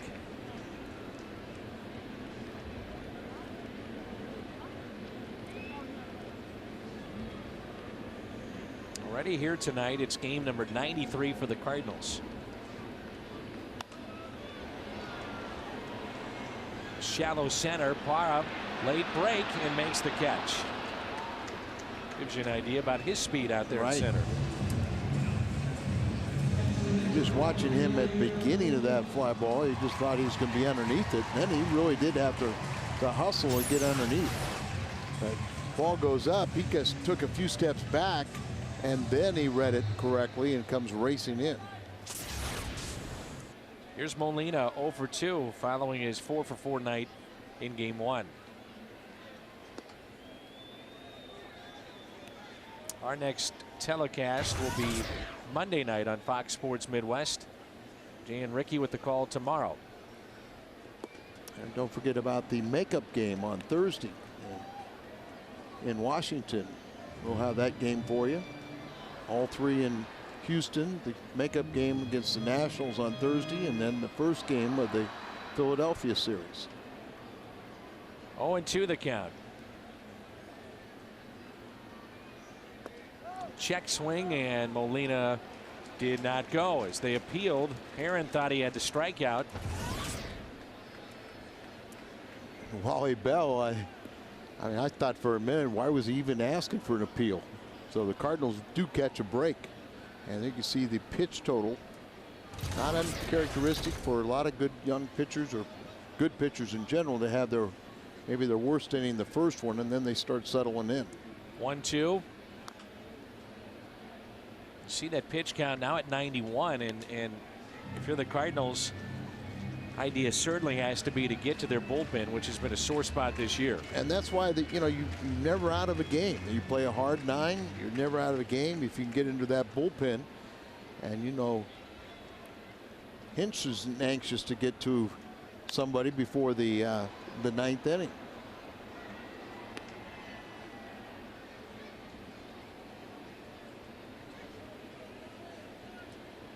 A lot of reports around that even the Cardinals are looking for a setup man.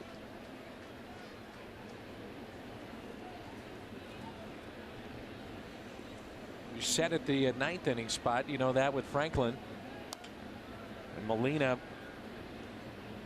Well, everybody can give you a pretty good closer. That's how many games are won and lost. You're trying to bridge the gap from the starter to your closer. Every GM will tell you it's the hardest guys to find. That's right, and now they've become an expensive commodity. Sure have. Here's a 1-2 pitch. Molina lines it to the second baseman Lopez, and a fine play to take a hit away. We played 6 here at Busch Stadium, and Arizona has a 2-1 lead.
Cardinal fans, when it comes to tickets, you deserve Major League service. So go online to StubHub, the official fan-to-fan ticket marketplace of the St. Louis Cardinals and the only site with Fan Protect guarantee. Got a pitcher's duel here. Arizona 2-1 lead over the Cardinals. And Alex Romero 0 for 2 against Wainwright. Wainwright has allowed 5 base hits. He had 3 back in the 4th inning. And a solo home run by Montero is the difference in this game, as Danny Herron and Wainwright have pitched very well.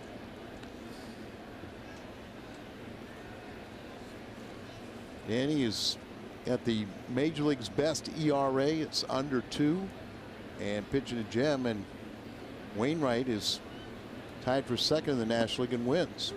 Strike over the inside part of the plate. Romero has hit safely in 4 of his last 6 games. 7 and 14. He was called up just in late June. Breaking ball tapped over to Albert, bobbles it, but still has time to recover.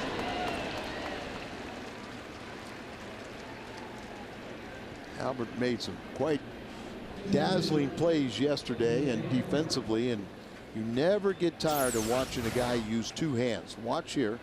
Even though he bobbled it, maybe put the hand in there a little too quick, but with using 2 hands, that hand's in position where he could reach down, and he did. He put the hand down too soon, and it looked like the ball hit him off the fingertips. Big question for the Arizona Diamondbacks as you see Danny Herron, what to do with Brandon Webb. I mean, if Brandon Webb is healthy, great 1-2 punch with Herron and Webb, and he's dealing with a shoulder issue right now. They sorely miss him. Now apparently it might be the same type of injury that Chris Carpenter has come back from. Now Carpenter elected to have surgery, and the Cardinals were able to give him time to come back. And for Arizona, that's one of the questions now. Will he come back and be the pitcher that he was? He's trying to make it back this September, and the club holds an option on Webb as to whether or not they want him for 2010. Well, when he is healthy, he was one of the best, and a former Cy Young Award winner.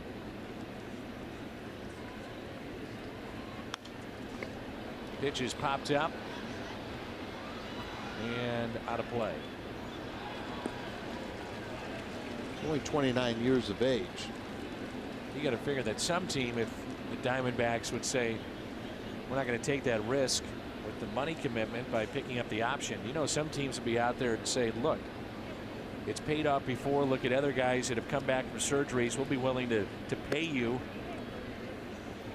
if you have to sit out, but we're willing to take the risk and the investment in the long term. Yeah, he's turned 30 since opening day, but that's a good point. And it's not an elbow, where the shoulders are much trickier. Just ask Troy Gloss, right, who will be going to AAA when they return off their road trip. That's a line shot foul and a broken bat, it sounded like. Jim talked about it last night, how you see the pitch count of 101, and Wainwright is due up third next inning for the Cardinals, bottom half of this inning, I should say. But Jim talked about it in the interview with John Mozeliak, where Troy Gloss, maybe Jim can expound on this, but because he can't make that throw from third base, the Cardinals have looked at the outfield, and he's also played little first base as well. And a walk to Herron, and Wainwright is not happy with himself there. Well, I'm not quite sure I understand that. I understand activating him in September with rosters expanded and using his bat when you can. But I don't really see, if you can't throw the ball beyond 60 feet without pain, how it's going to help in the outfield. Or I'm not sure how he's going to play ahead of Pujols at first. Here's Felipe Lopez. 1 out and a runner at first, and a curveball is pulled foul. And I know Jim in that visit with John Mozeliak, he mentioned that. So any ideas which direction he's talking about here? Well, I think we got to be real clear. They're not talking about him being the regular first baseman or a regular outfielder. Obviously they'd like to have his bat in the lineup, so they're exploring other options where they might be able to give him some more playing time other than being a pinch hitter and getting an opportunity every now and again. I guess the big concern, and Al's talking about just making that throw if you are in the outfield, and he's not going to take Pujols' spot, obviously, but if you did give him a plate appearance and, you know, double switch, he stays in the game, and let's say he moves to the outfield or plays the outfield, you know, if you had to throw the ball, that would obviously be your concern. Yes. Yeah, again, I think they're just experimenting, you know, what type of things are going to continue to give them pain, what kind of things they might be able to get away with to get an inning or two here. Again, it's really just seeing what they can do to sort of maximize his potential as a guy who's coming back from an injury. And Jim, I know in visiting with John, you know, he's saying that Troy Gloss, when he's swinging the bat, even on swings and misses, is feeling good. It's the throwing that's been his concern, correct? Yeah, absolutely. And I got the feeling talking to John that that offensively, in terms of swinging the bat, he's ahead of where they projected him to be at this point. But where you're going to play him defensively, the throwing is the issue. Yeah, and I mean, if he's ahead and where they thought, playing against A-ball pitchers, he was 3 for 17. So I mean, and then he's going to go to AAA. Now they have activity in the Cardinal bullpen. And that's a walk to Lopez. So back-to-back walks, and Kyle McClellan is starting to throw for St. Louis. Here comes a visit from pitching coach Dave Duncan. Runners at first and second with one out here in the top of the 7th in a 2-1 ball game. For 18 consecutive starts, Wainwright has gone at least 6 innings. Hopefully he can get through this 7th inning. His pitch count is up to 106, and looks like he's losing a little bit with his 2 walks in succession.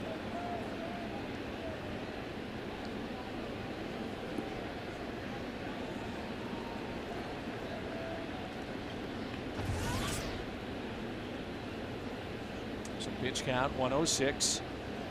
Back-to-back walks to Heron and Lopez. Very dangerous hitter here now, Stephen Drew. 3 walks tonight and 2 in the inning. Drew is only 3 for 35 in his last 10 road games. One of the better hitters at home this year. And hitting from the left side and his good speed, he's tough to double up too. Have to be a hard hit ball. Strike on the outside corner. Haven't seen that called very much here tonight. That pitch on the corner there. Seemed like it was a little bit down and away, didn't it? Yes, it did.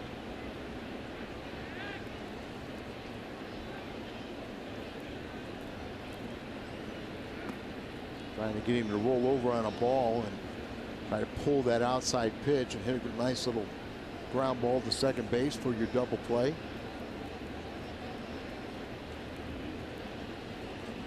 His brief history, he's always hit the Cardinals well. Remember when he used to work out at the old Busch Stadium with Jose Oquendo, and JD was part of the Cardinals. And we'd see him down in Atlanta when he was still in high school, work out with the ball club, and very good collegiate career. #1 draft pick of Arizona, and he's been a good one. You like his nickname, Dirt. It sounds like an old ball player, doesn't it? Yes, it does. Into center field. Rasmus with the catch. Kobe got a good jump on that ball, and it was sinking on him. That ball gets down on him, and that could have been real trouble and cleared the bases. Started out, that's a pitch we thought was a little bit outside. They've got a called strike. They took something off. Still out there getting to roll over. Constantly going out, away. Breaking ball stays up a little bit, lines it out there, but the sinking line drive is caught by Rasmus.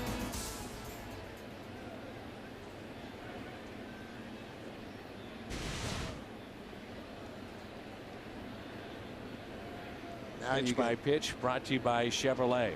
And right now you've got a really struggling young hitter at the plate.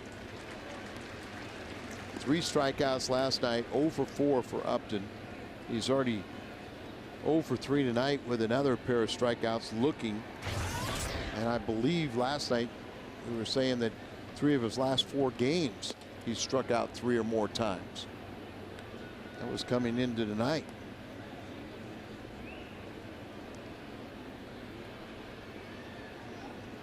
"11 of his last 19 at bats have been strikeouts, and he's 0 for 25 in his last 7 road games."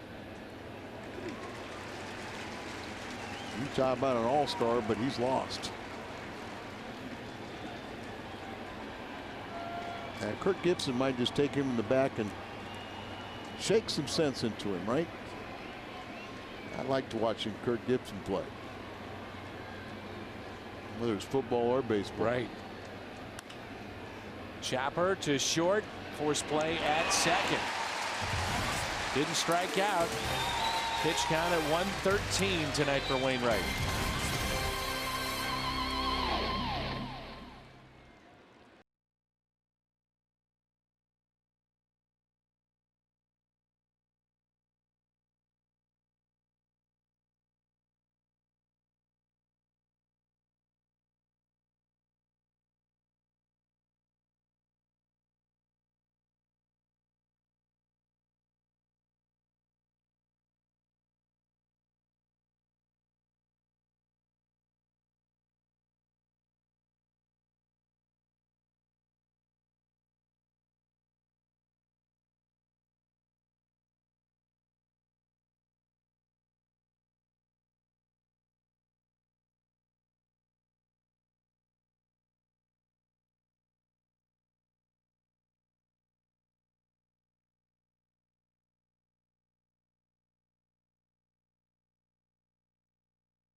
Assist of the game, and it's the catch made by Colby Rasmus in center field off the bat of Drew. A good play here, possibly saved a run. I think if the ball gets by him, it saves a couple. Oh, most definitely there, yeah. You saw in that replay, the runner at second base had to make sure that either was caught or stayed in front, so he was just about halfway, not quite.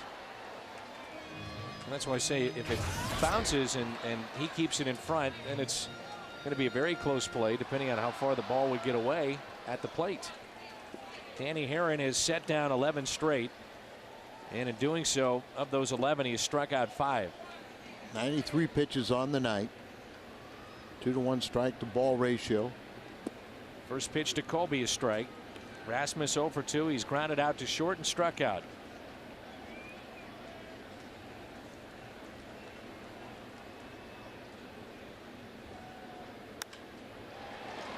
Into left, Romero. 12 straight by Danny Aaron. He is tough.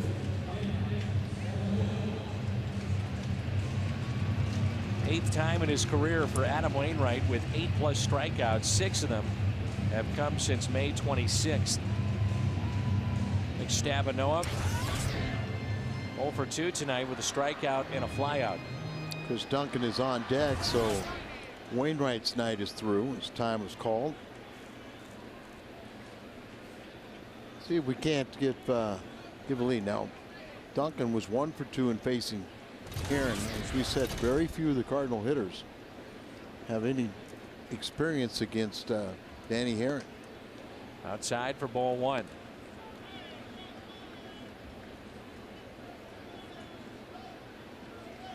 Stabanoa is flied out to center, and he is struck out.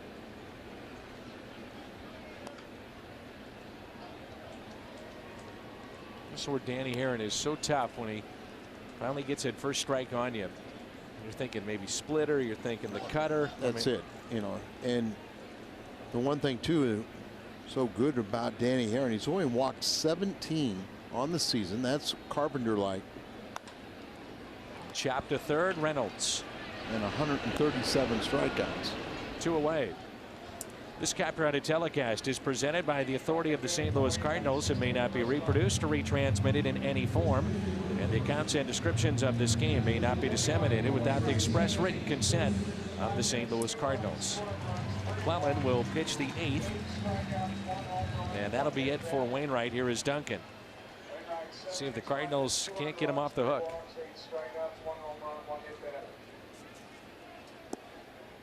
The pitch is taken low and away by Chris Duncan.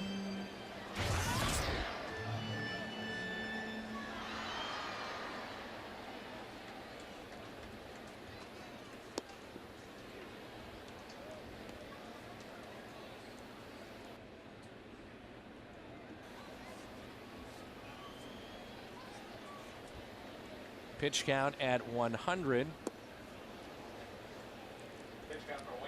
And now when you look at the back end of games, remember for a couple of years it was Valverde. Now he's with Houston. He's had a couple of good seasons with the Astros, so back into games for Arizona. And part of that trade, you got his Chad Qualls is now closing games out for Arizona. Had a shift on for Duncan, and Mark Reynolds playing near shortstop. The third baseman makes the play.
For a year's worth of gas, visit your St. Louis Hyundai dealers today.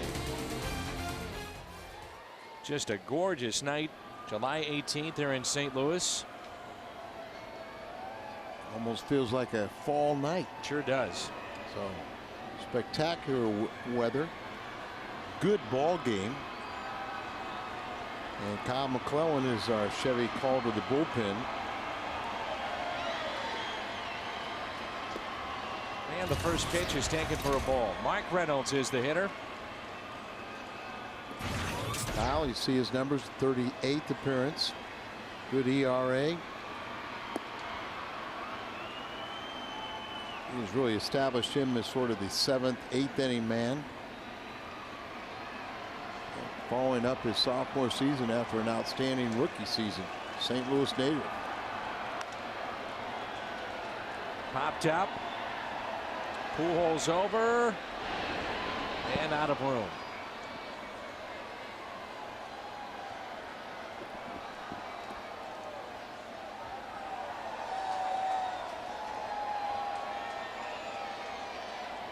This gorgeous night, this big crowd. It's 2-1 Arizona. Arizona with an RBI from Whitesell in the 4th. Solo home run by Montero in the 6th. The Cardinals have an RBI from Albert Pujols. That scored Brendan Ryan back in the 3rd inning. The 2-1 pitch. Base hit into right. Got 4 consecutive left-handers coming up now, and Trevor Miller warming up in the pen. So base hit to start the top of the 8th. 2-1 Arizona. And let's take a look at the Hardy's prime cut of the game. Montero, a solo home run, his 7th of the season, and 21st RBI.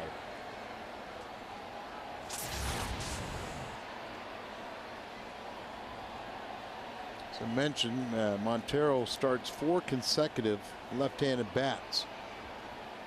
We have Ojeda, a switch hitter on the bench, Chad Tracy, a left-handed hitter, Chris Young, right-handed, and Luke Carlin, another switch hitter. But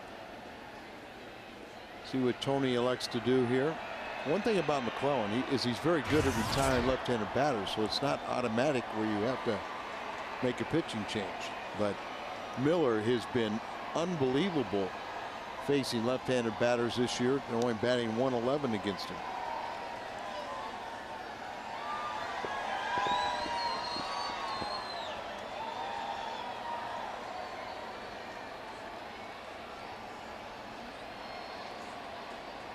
How about the 59-year-old Tom Watson with a chance to win the British? I can't wait to watch it.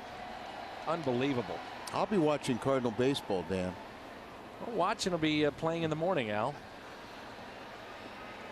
Well, I'll be exercising then. I'll be working out. Uh-huh.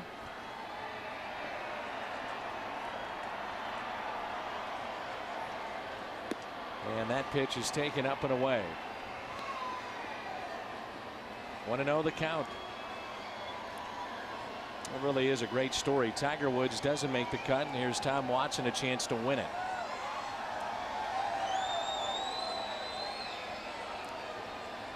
Lead at first by Reynolds.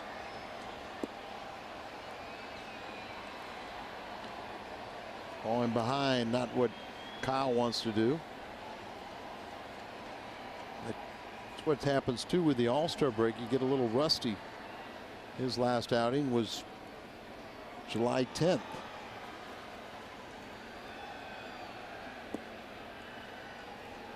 (3-0). And you really get that feeling where instead of trying to execute and make quality, location, you're really just trying to find the strike zone.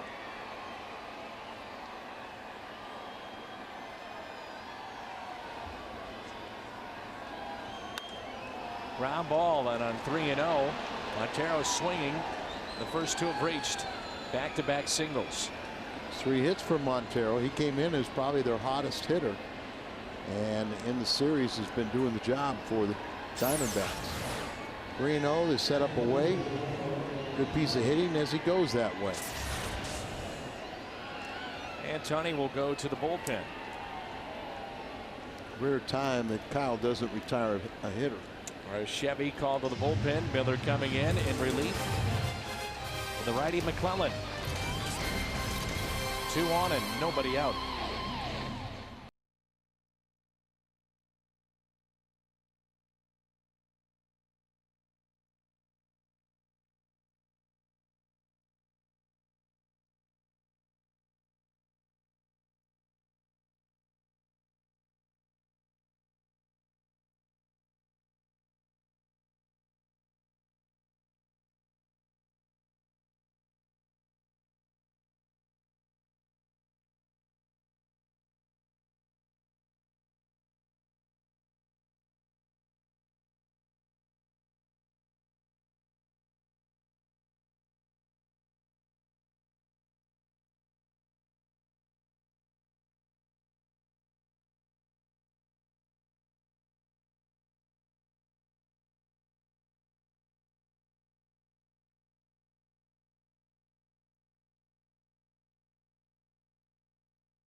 been outstanding in these kind of spots. Well, lefties are batting only 111, 6 for 54.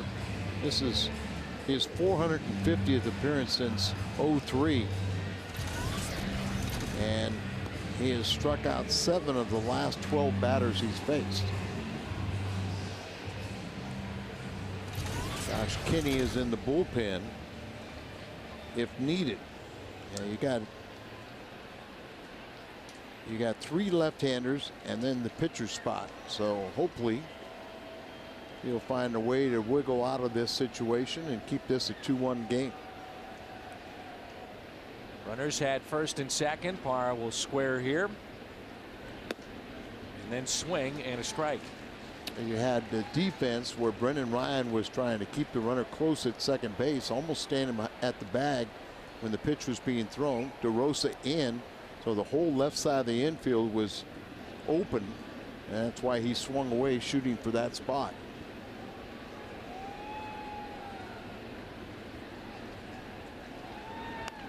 Gets the bunt down. DeRosa only play to go to Pujols at first, and the runners advance to second and third. So the sacrifice is good. 5-3 on the play.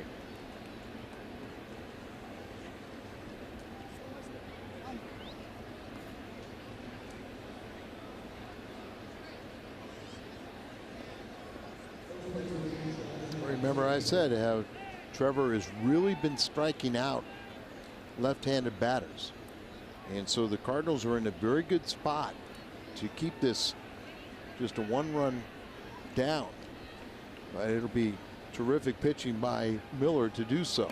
Ojeda and Carlin are switch hitters on the bench. And you got Chris Young, a hitter, but he's been struggling. Check swing. Just on paper, though, you look at the matchup and you've got to say that Miller's got a very good shot at trying to get out of this. I mean, he's going to have to execute, but the opening is there. You got a free swinger that has got the Diamondbacks on the scoreboard with his RBI single in the 4th. He makes that pitch right there. He'll be okay. I mean, Whitesell has to absolutely just hold that front shoulder in, try to just guide that ball to left field, and then he leaves himself open on the inside part of the plate. But he's going to have, in my mind, he has to hit that breaking ball. There it is, and fouled back. And he mad at himself because he felt like he had a pitch that he could drive that way, but now he's in, Miller's in the driver's seat with ahead in the count, 1 ball, 2 strikes. So I'll put you on the spot. Are you surprised that A.J. Hinch doesn't go with one of his guys that can hit from the other side? Yes. Me too. And I would think Chad Tracy could go in and play first base. He's a left-handed hitter. They also have the short bench carrying an extra pitcher. Here's a 1-2 and a strikeout.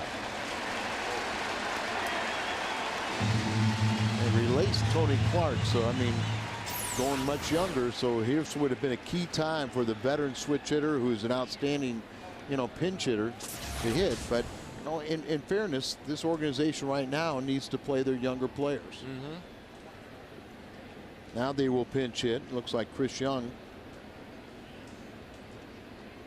and he's been struggling as he is their everyday center fielder, but he is batting 167, 4 for 24 in his last 8 games. And if you go to his last 17 games, not much better at 162. So Young will hit for Romero as Tony waits to make sure that call has been made. And it has been. A good job by Trevor Miller once again. Sacrifice for the first out, strikeout of Whitesell, and Trevor, great job.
And Young will be the hitter against Josh Kenny.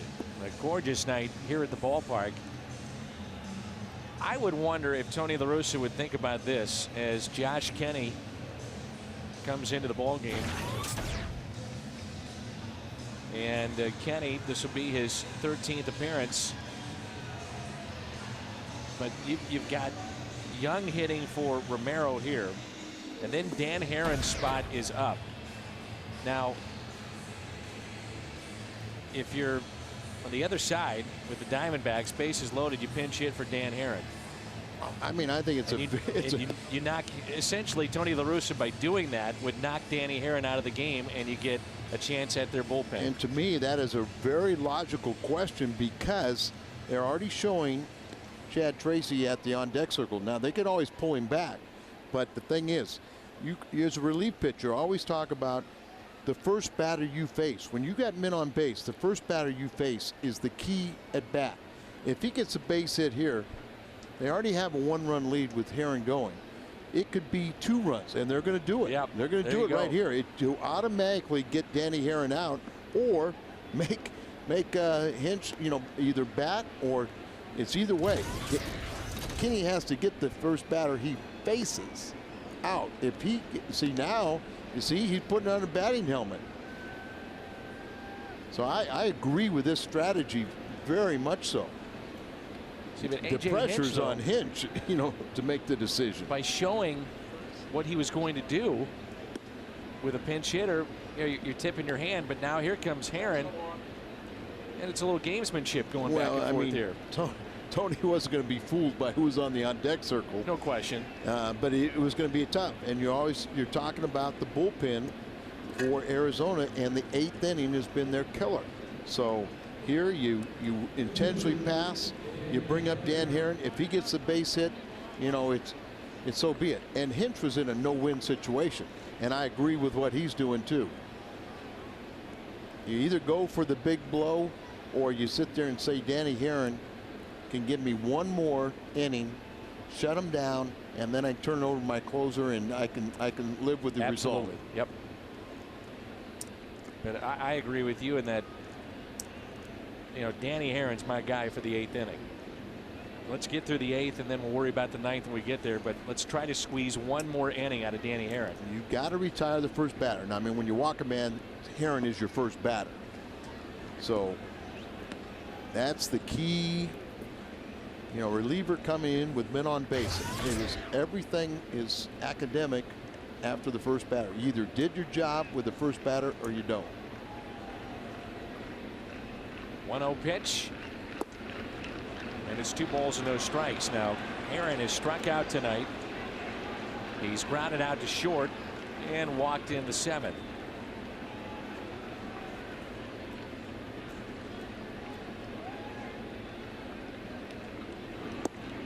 That's low.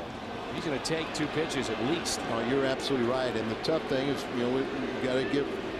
you've had the layoff for Kenny. He's been a while since he's been out there. He hasn't pitched since the 11th, but you've got to throw strikes, especially with the pitcher up.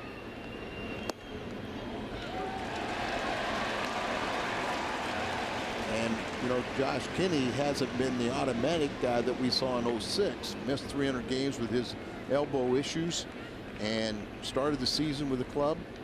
And he walked him.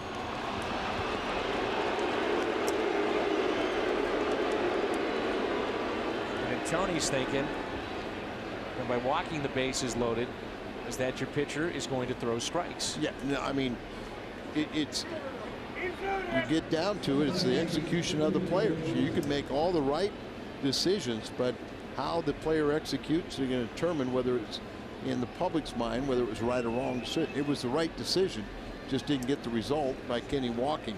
So back-to-back walks, and Heron walks twice tonight, and now Felipe Lopez. Slider in there for a strike. Reyes is warming up. That run is charged to McClellan, who started the inning. And an 0-1 pitch. 0-2. No one feels worse than Josh Kenny, but that's what reality is. Either you do it or you don't. 0-2 the count. Base is still loaded.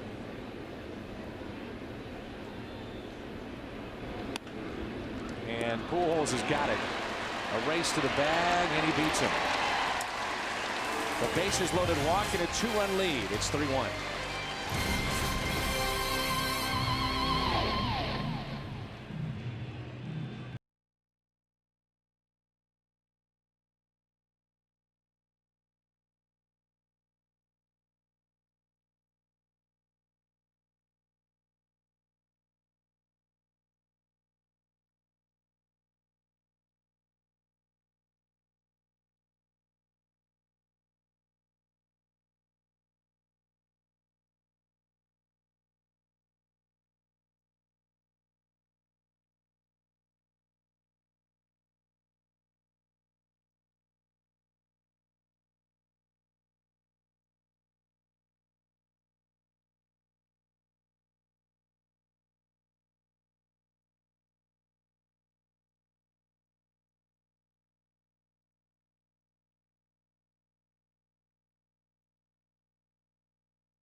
And a sold-out crowd.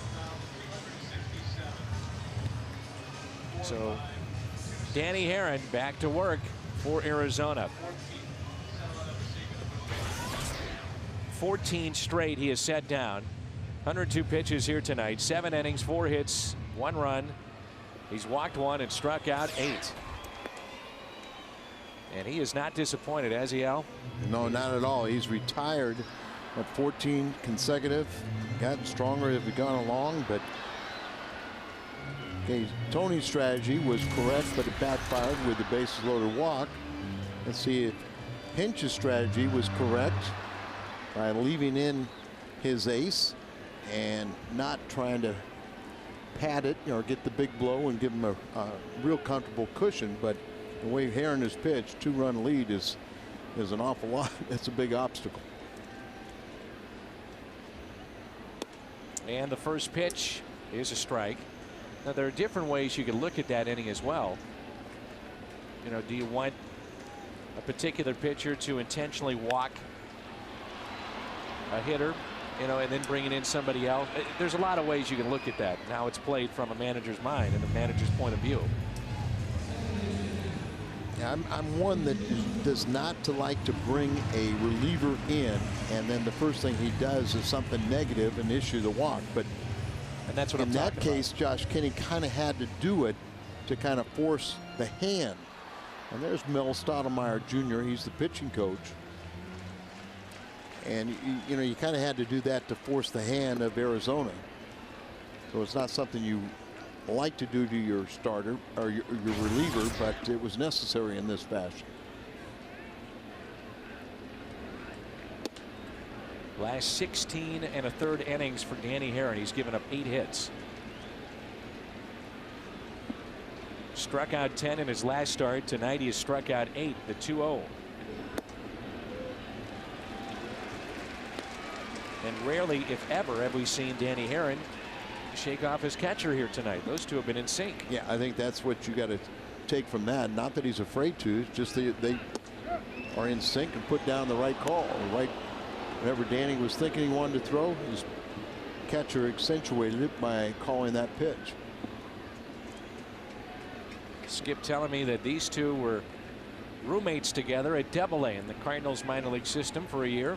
Danny Herron and Skip Schumacher, and he walks Schumacher. That brings the potential tying run to the plate. And Albert lurking. Exactly. And how important is that for DeRosa not to hit into a double play? And Stottlemyre will go out and visit. They had John Roush up earlier. A rare two-walk outing for Danny Herron. Qualls, their closer, is starting to get up and loosen. I think with the day game tomorrow, you might, I mean, Arizona needs this win. If you're a pitching coach, I know you have to ask the question, how do you feel? But are you ever going to get a response of, please take me out, I'm done? I mean, you ask a guy to be honest, and then if you're honest and you say, hey, I've hit a wall, and then something happens, you always run the risk of somebody saying, well, he doesn't have the guts to stay in there. Right. So, you're in a no-win situation, but usually honesty is the best thing. Slowly hit to second, and out there, no play at first base. So now you have a situation with Pujols representing the tying run. And I know what you would do. Oh, yeah. No question about that. DeRosa still hitless. 2 outs, and here's Albert. Well, the one thing is Albert cannot beat you. He can tie the game. And that's what they're talking about right now. Young managers really, or the first thing you kind of have to agree to is, like, I don't want to be second guessed. But you know what? The heck with the media, the heck with anybody. You've got to trust your instincts and what you feel is the best way to win this game. If it's walking him or going out, and you can't send your pitching coach out because he's already been out there once. And a strike to Albert. Also, you're showing faith in a guy that, as we mentioned, has the best ERA in baseball. Now, having said that, this is pitch number 112 coming up against the game's best hitter. But that's the beauty inside of the game when you have a pitcher's duel. 1 ball, 1 strike. Pujols has struck out tonight. He has an RBI single, his 90th ribby this year, and he has walked. It's a doubles defense, no doubt, as they're playing just about on the track. What we mean by that is no ball over your head that stays in the park.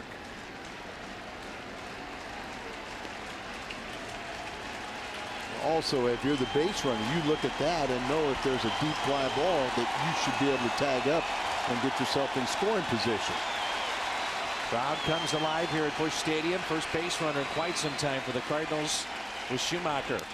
Pujols chops it towards third, and Danny Herron gets Albert. 3-1 Arizona after 8 here at Busch Stadium.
Don't forget, coming up after the game on the post-game edition of U.S. Cellular Cardinals Live, Pat Paris and Rick Horton come to you from Lumiere Place. They will break down tonight's pitchers duel. The return of Mark DeRosa will look in Mark's night, plus player reaction straight from the Cardinal clubhouse. It's all coming up after the game. For now, we send it back to Dan and Al, guys. All right, Jim, thanks. A sellout here tonight, 45,267. 4.5267 tonight. First pitch, a strike to Stephen Drew. He is lined out to center, popped out to third, grounded out, and walked. 90,000 in the first 2 games of this series. Slowly hit to Pujols. Steps on the bag for the out.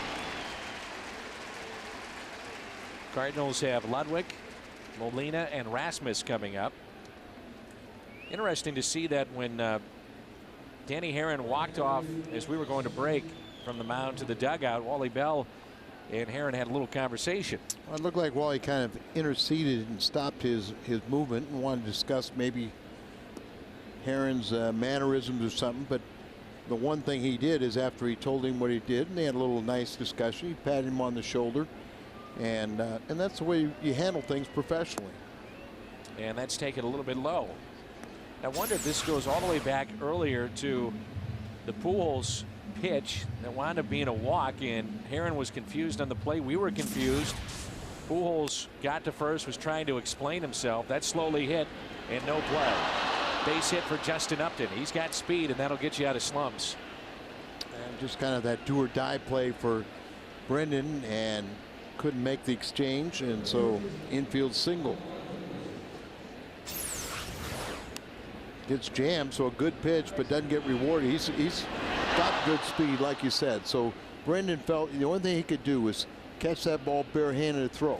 And how you do that is just what he did. You catch it in the palm of your hand, but you kind of let it roll down to your fingertips, get it into the throwing position, and as it rolled down, he just kind of lost the grip. You can see he felt like he was very capable of making that play, but it's a base hit. He's shaking his head, but that's a tough play. Well, but you got to have pride in like that, and you got to feel that you can make those plays. Strike here on Mark Reynolds. 2 hits tonight, both singles and a run scored. You would rather have a guy, feeling that way, as saying, I'm good enough that I can make that play, rather than somebody checking to see whether it was an error or how the official scoring is done. In his mind, he felt he's good enough to make that play, and upset that he didn't. Check on Upton over at first. Cardinals with just 4 base hits, but on the other side, Arizona only with 8. We saw Qualls in his days with Houston. 0-1 pitch inside. 1 ball, 1 strike. Cardinals, if they can come back and win this game, go to 9 games above 500. High water mark, 10 games this year. Yes, sir. Did that maybe twice, but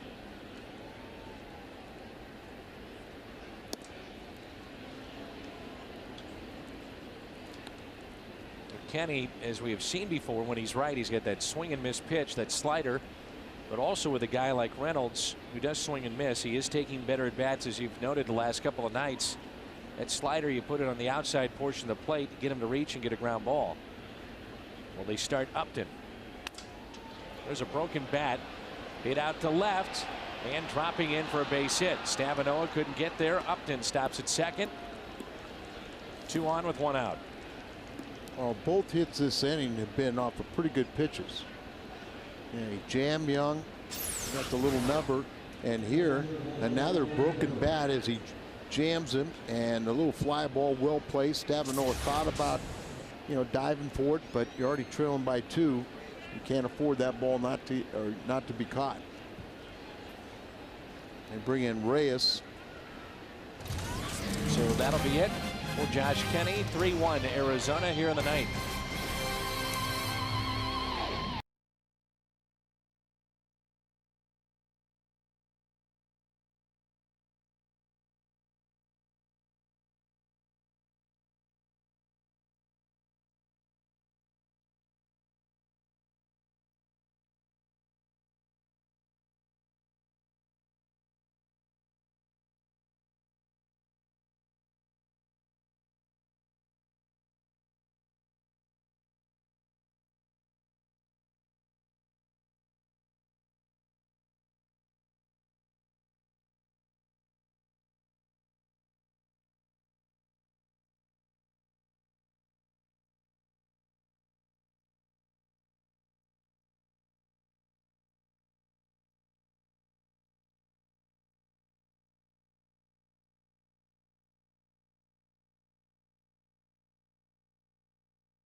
overall. Opponents hitting .244 against him.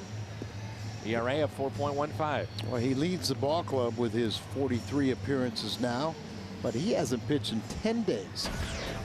A lot of these guys are working on, anywhere from, 6-7 days rest, but 10 days for Reyes. Let's see if he can't get the double play here. This is Montero. He has the big hit in this game, a solo home run back in the 6th inning. And he's got 3 hits overall, 3 for 4 with a strikeout.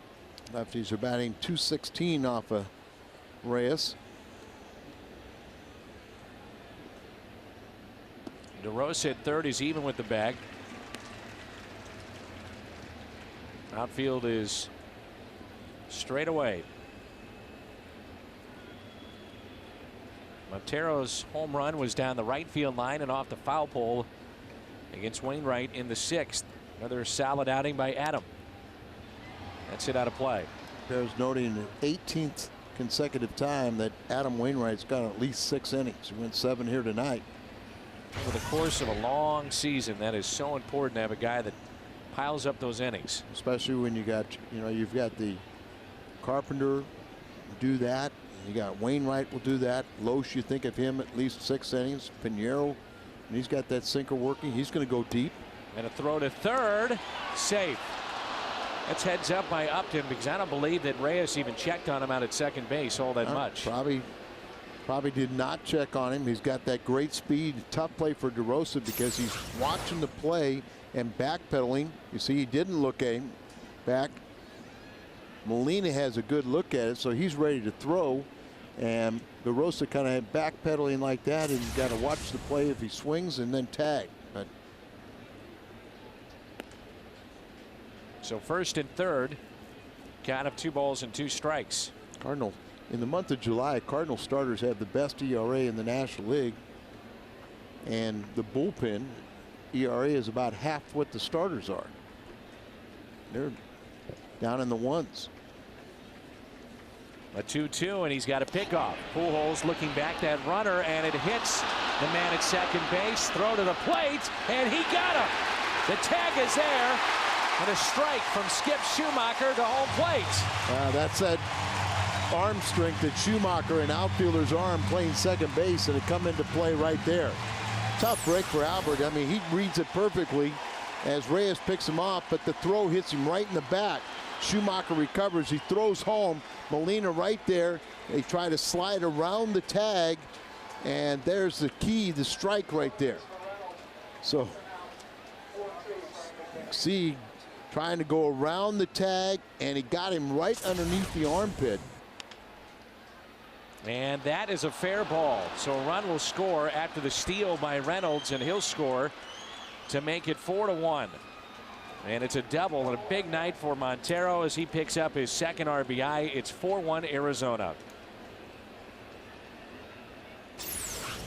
And you think after the pickoff and you get an easy out, but not much on that pitch, didn't have much movement, really didn't hit it well, but effectively placed right over the bag. And things are coming unglued. As this ball club, they've played a lot of close run games. They've been involved in so many 1-run games, but with a 3-run lead going into the 9th, it must feel that's a luxury. It's a big run they just scored. Because you think about the momentum swing too with a play like that. If you get out of the inning and what it means for the Cardinals. 2nd career 4-hit game for Montero and a 4-1 lead here in the 9th. Usually when you have that defensive play, that's a pick-me-up and get out of the inning and good things can happen. Parra can really move, but they get him by a step. Nice play by Brendan Ryan. Bottom of the 9th coming up. It's 4-1 Diamondbacks.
He's got 16 saves and 20 opportunities. Against the Cardinals last year, he was 2-0.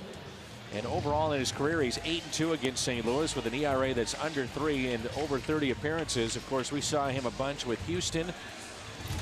His first year with the Astros was in 04. Had 25 appearances there, and then had 77, 81, 79, and 77 appearances those 4 straight years.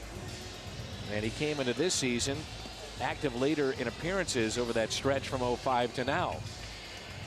Kind of interesting that they traded Valverde a couple years ago when he led the National League in saves, and they require a guy that coming into this year had a career high total of 15 saves. He was an outstanding setup man. When you talk about all the appearances since 05, he leads the major leagues with 350 appearances. He's pitched well in July, but most of that was at home. His ERA is over 4 on the road.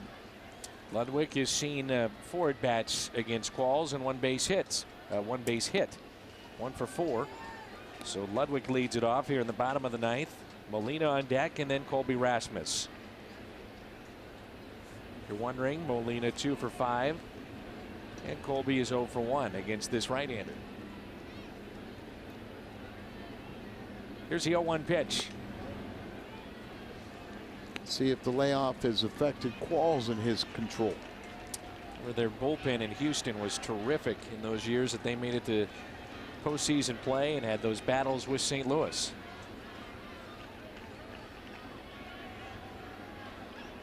1-1 pitch. Base hit into left.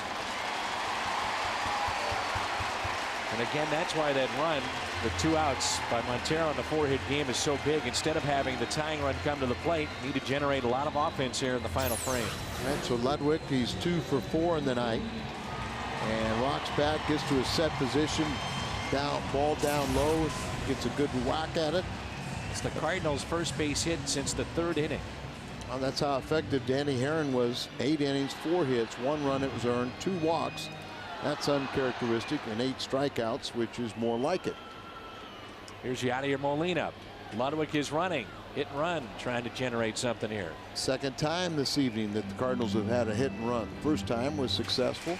You run the risk of a double play, and they're late in the game, but Tony La Russa saying, hey, we got to get something going here with our first base hit since the 3rd, and against Qualls, that may play into it too a little bit. 1 for 9 with a strikeout. 1 for 9, and we talk about how Yadi is so good at going to the opposite field. You know, taking that ball that's away from him, or a pitch that's in like the last one, and using his hands and inside out stroke. Sometimes if a guy doesn't have success like a Molina here with Qualls, Tony La Russa will do that just to say, hey, it takes the pressure off you. Don't even worry about it. You're going to have to swing the bat. If a guy is in a slump, and by no means are we suggesting that with his 4-hit night last night, but it does take the pressure. You've got to have a pitcher that throws strikes, though. 1-1 pitch. There's another example, trying to go the opposite field, shoot for right field. Some guys end up hitting the ball that way, and you say, oh, they were doing their job. Well, they really had a swing that didn't, just accidentally went that way. But Molina, it's by design. 1 ball, 2 strikes. He is tough to strike out. But you also get concerned about the double play. And that's why you start the runner. Sure.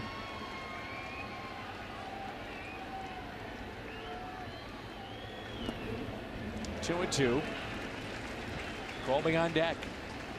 First pitch, you're trying to surprise the defense. Now, as you work deeper into the count, you may revisit the double play. And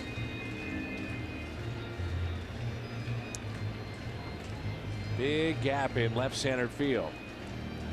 Dylan Cash Garrison taking in his first baseball game here at Busch Stadium tonight. 2-2. Molina slowly hit. And they get him by a couple of steps.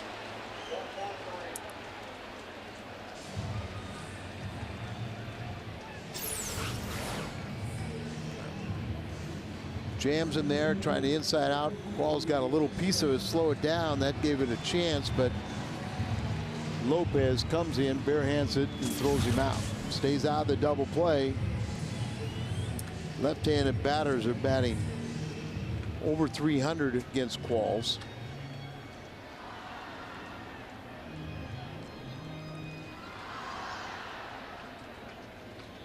Here is Rasmus with one out. And a runner at second base, Ludwig.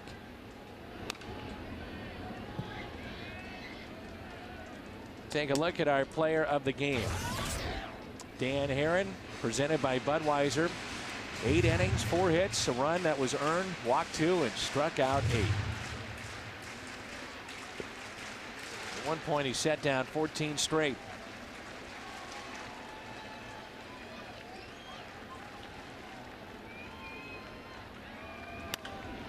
Grounder to the right side. Low throw and 2 outs.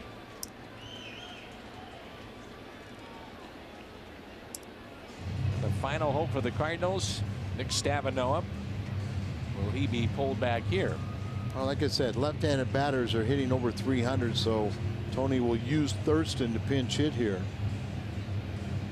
You have the option of Thurston or Ankiel, but Thurston, because you need more than just a 2-run shot, you need more base runners.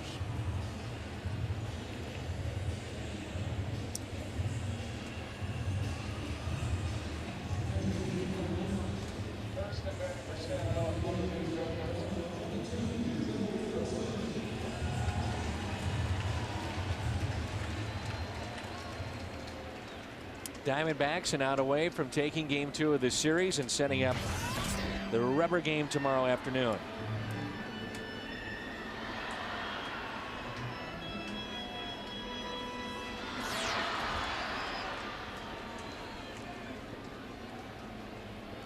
And Keel has moved to the on-deck circle. And the first pitch, a strike. The good news about this game tonight, the Cardinals get Mark DeRosa back. And let's hope we get good reports on, at least physically, how he felt at the plate. You want to win every game, and we know that's not going to happen. But Adam Wainwright pitches as well as he did tonight. He's going to win more games than not. Thurston, a base hit. And the tying run now comes to the plate. It's 4-2. You said left-handed batters have got a little more damage than right-handers, so Cardinals trying to get back in this thing. Breaking ball, stays out, up and out over the plate, and he hooks it into right for an RBI. Cardinals are left with LaRue on their bench. 23rd RBI for Joe Thurston. Here's Ricky Ankiel, 2 for 7 as a pinch hitter this year. One swing of the bat, he could tie it up. Wouldn't that be something? First pitch to Rick. Boy, Rick would need something like that. Just 2 hits in his last 30 at bats. Last home run was at Kansas City. Has acknowledged that right shoulder's been bothering him with the train wreck he had out earlier this season. See if he gets outfield. That swing going a little bit earlier if he gets a fastball. That's one thing we've been seeing. He's getting a lot of fastballs, and that would probably explain the soreness and what he's dealing with a weak shoulder, because he's having trouble getting through the ball. Well, one other thing too is any ball that's up, he's having trouble with, and that's an indication of the lifting, is the shoulder. And Keel into center field, and this should do it. Game 2 to the Diamondbacks, 4-2, our final here tonight. Pat Paris is standing by with the postgame show. Danny Herron is returned to St. Louis. Magnificent here tonight. 4-2.